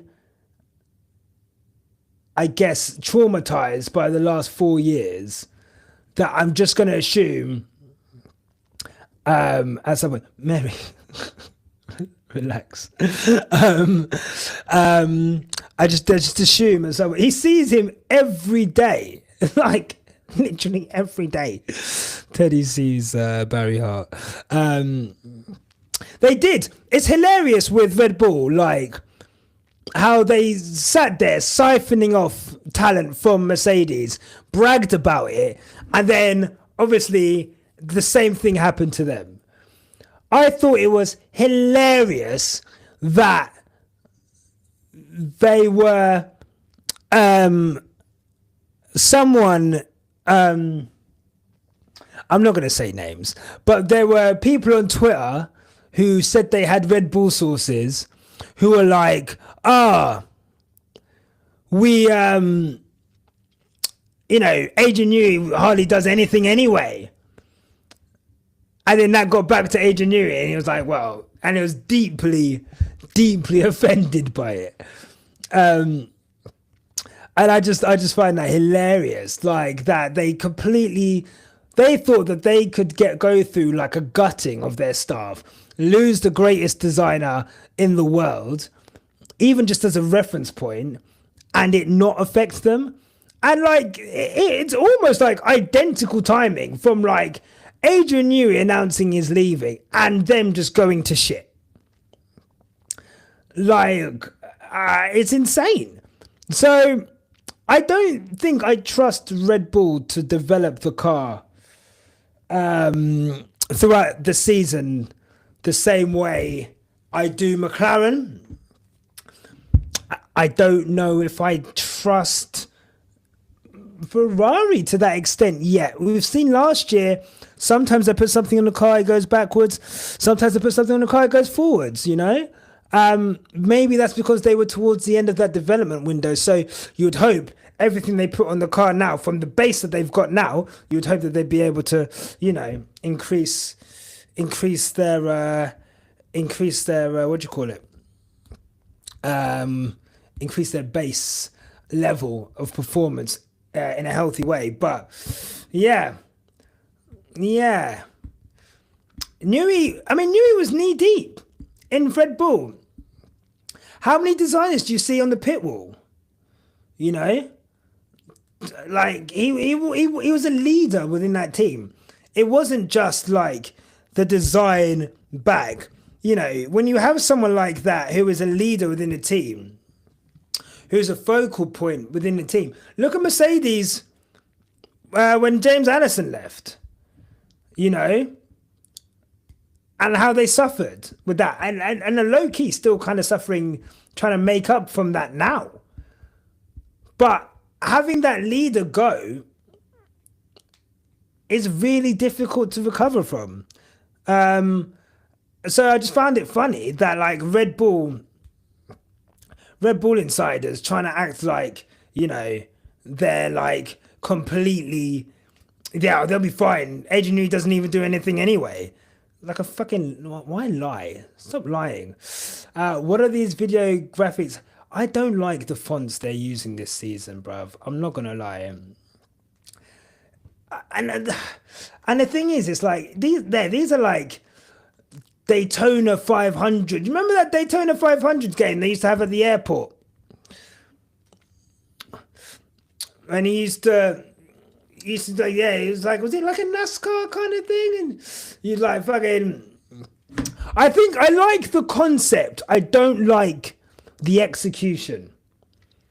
I think like, if you're gonna go retro,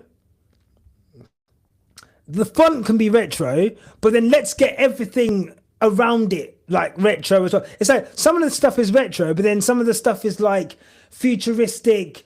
What's the fucking film? I keep forgetting the name of this film. Oh my god. Fucking, I hate Ryan Gosling, Harrison Ford. I think I said this yesterday. Blade Runner. Fucking hell. Like, some of it is like in the past retro, some of it is like futuristic Blade Runner shit, some of it is like computer game stuff, and it's like, let's just be, if you're gonna go in with a theme, just be consistent. What I don't like is like some of this stuff looks like this, some of this stuff looks like that, some of this looks like that, and it's just like you're almost, and again, this is testing, maybe when we go into the racing season it'll be better, but I think that's what I want. Like, and again, the missus is big into like fonts, typography, stuff like that. And I've definitely got like a deeper appreciation for stuff like that now. And yeah, I just think have a consistent theme. That's all. I like solid effort, C for execution. Alex Albon has done over two race worths today, same as Carlos Sainz yesterday, and if IndyCar started today, you know what? I might when's the race? What time's the race?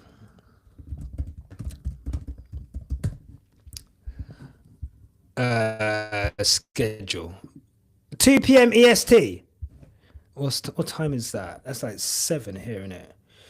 What time is EST now? So it's 10:50. Yeah. I'm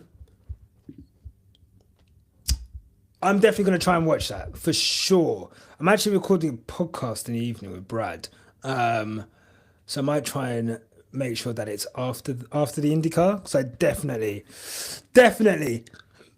And World Endurance as well. Yeah, World Endurance is on. Like, the motorsport season is here. Isn't there? When's MotoGP? Is that about at the moment? Yeah. Isn't that on this weekend? Is that this weekend? I'm sure Tandy will know. She hasn't already locked off. Yeah. I feel like motorsport is well and truly back. I definitely want to get into a different series. I think IndyCar. I think I mentioned yesterday, IndyCar, Pato Award. That's going to be my driver in IndyCar, so I'm going to follow him, and hopefully he can do it this year.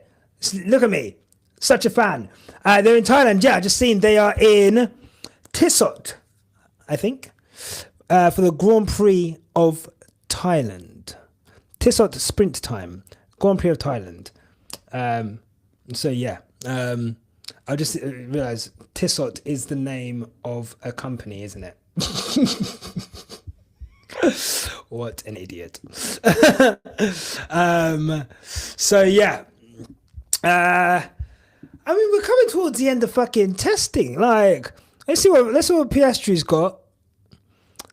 Again, they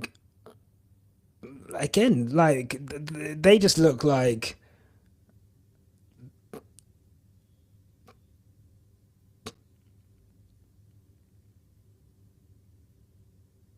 So I'm just listening to Bernie.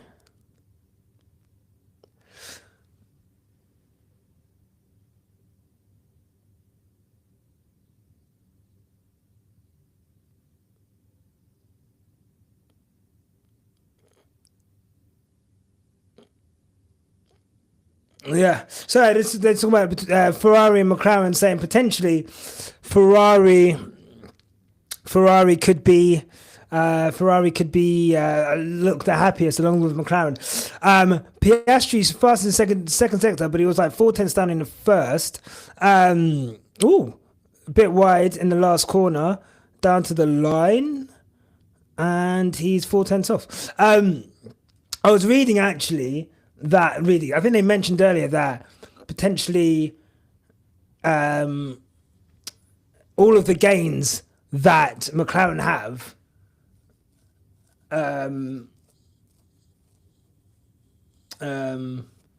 but they're losing time to Red Bull on the straights. Or no, all Red Bull are losing time to McLaren on the straights. One of them has their endings turned up.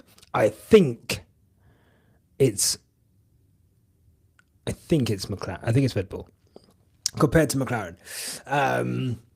But here we go. George. If anyone loves a glory run, it is PR63. Green in Sector 1. Purple in Sector 2. Here we go. Over to the line. And he does it by 0.021. 200ths of a second. George manages to do it. Yeah, I just feel here we go. Verstappen. Here we go. This feels like qualifying. Verstappen obviously must be on some kind of race sim.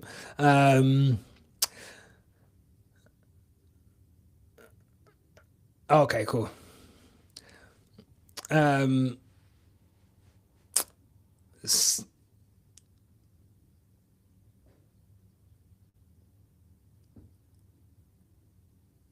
Yeah, so I'm just listening to them say Aston Martin seemed the most disappointed.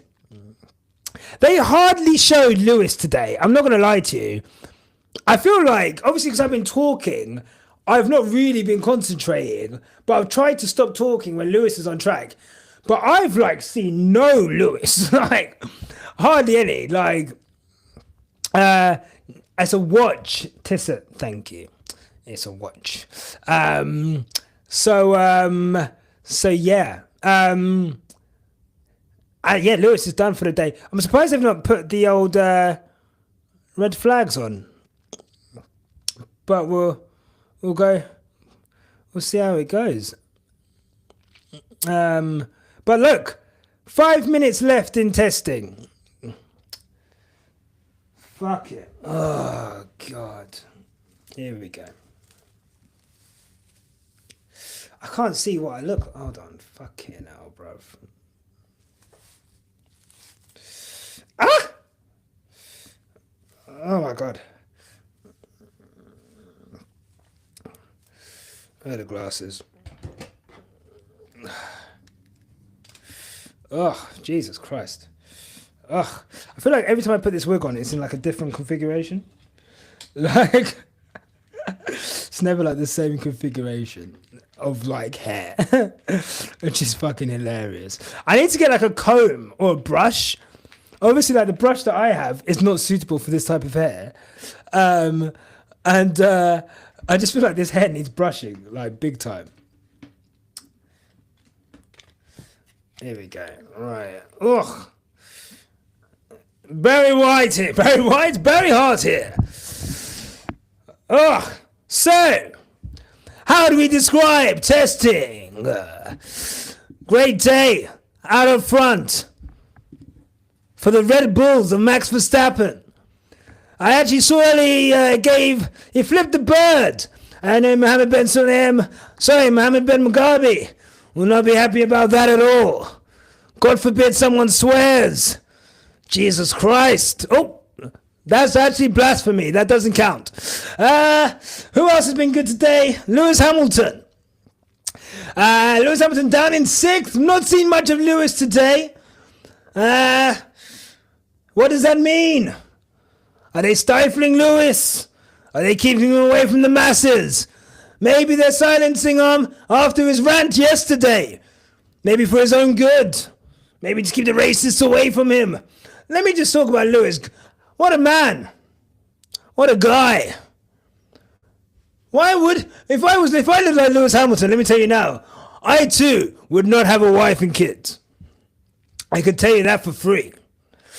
What else have we got here? McLaren obviously looking great. Papaya rules. Papaya. That's a funny word. Papaya. Papaya. What does a papaya even taste like? Is it sweet? Is it sour? Is it like a tangerine? Who knows? What a mysterious fruit. Almost as mysterious as the McLaren strategy in Hungary. I'm hungry. It's been a long 3 days. I've had nothing but dog treats and cigarettes. I'll be so glad when it's over. I feel like I've been trapped in this room. Help! Let me out! Alright, there you go. That's enough. That's enough. It actually hurts my voice doing that. And I'm going to do a show tonight. So there you go. Is pepper spicy for you, Barry? Barry says that pepper could never be too spicy for him. If anything, chili winces when Barry eats it. So yeah. There you go. That's very hot. There we go. Look at that. A minute and a half to go. So let me say, should we put the wig on Teddy? Should we put it on Teddy? Oh my god. Let's put the wig on Teddy. Come here. Every day a star is born. Ooh. Okay. Let's stay here.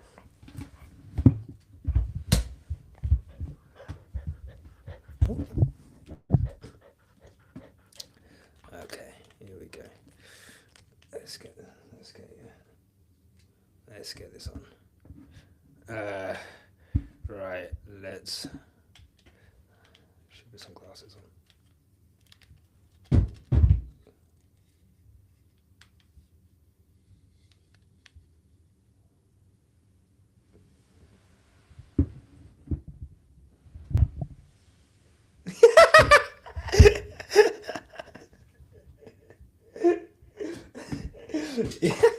He was not happy about that. Right, you're gonna put this on today.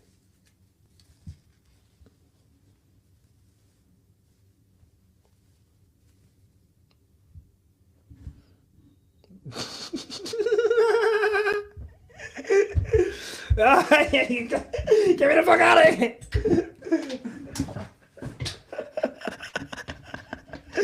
Oh, he's not happy. He's not happy at all. Daddy, I'm sorry! I'm sorry! Daddy, I'm sorry! Oh, shit. Oh, God. He did not enjoy that. We're going to go for a walk. We're going to go for a walk in a minute, buddy. Guys, thank you so much. I'm going to give this guy loads of treats, loads of belly rubs. That is the flag. Fucking hell. We did it, guys. Thank you so much for all your time. Thank you for all of your comments, all of your participations. Thank you for the super chats. Hakeem, thank you for the memberships. Just thank you. What a few days it's been, honestly. We'll be doing more live streams throughout the season, but I'm going to go see what outside is saying. It's actually quite bright outside. I don't know if you can see. Me and Teddy are going to go for a walk. Let's get the gunshots going. Oh, thank you so much. Take care, guys. Huh? I've got fucking dog hair and wig in my mouth. Have a wonderful day. Let's see about Saturday. Maybe we'll have a live stream tomorrow. We'll have a ganders. But thank you so much, guys. Love to you all. Mwah. Have the best day.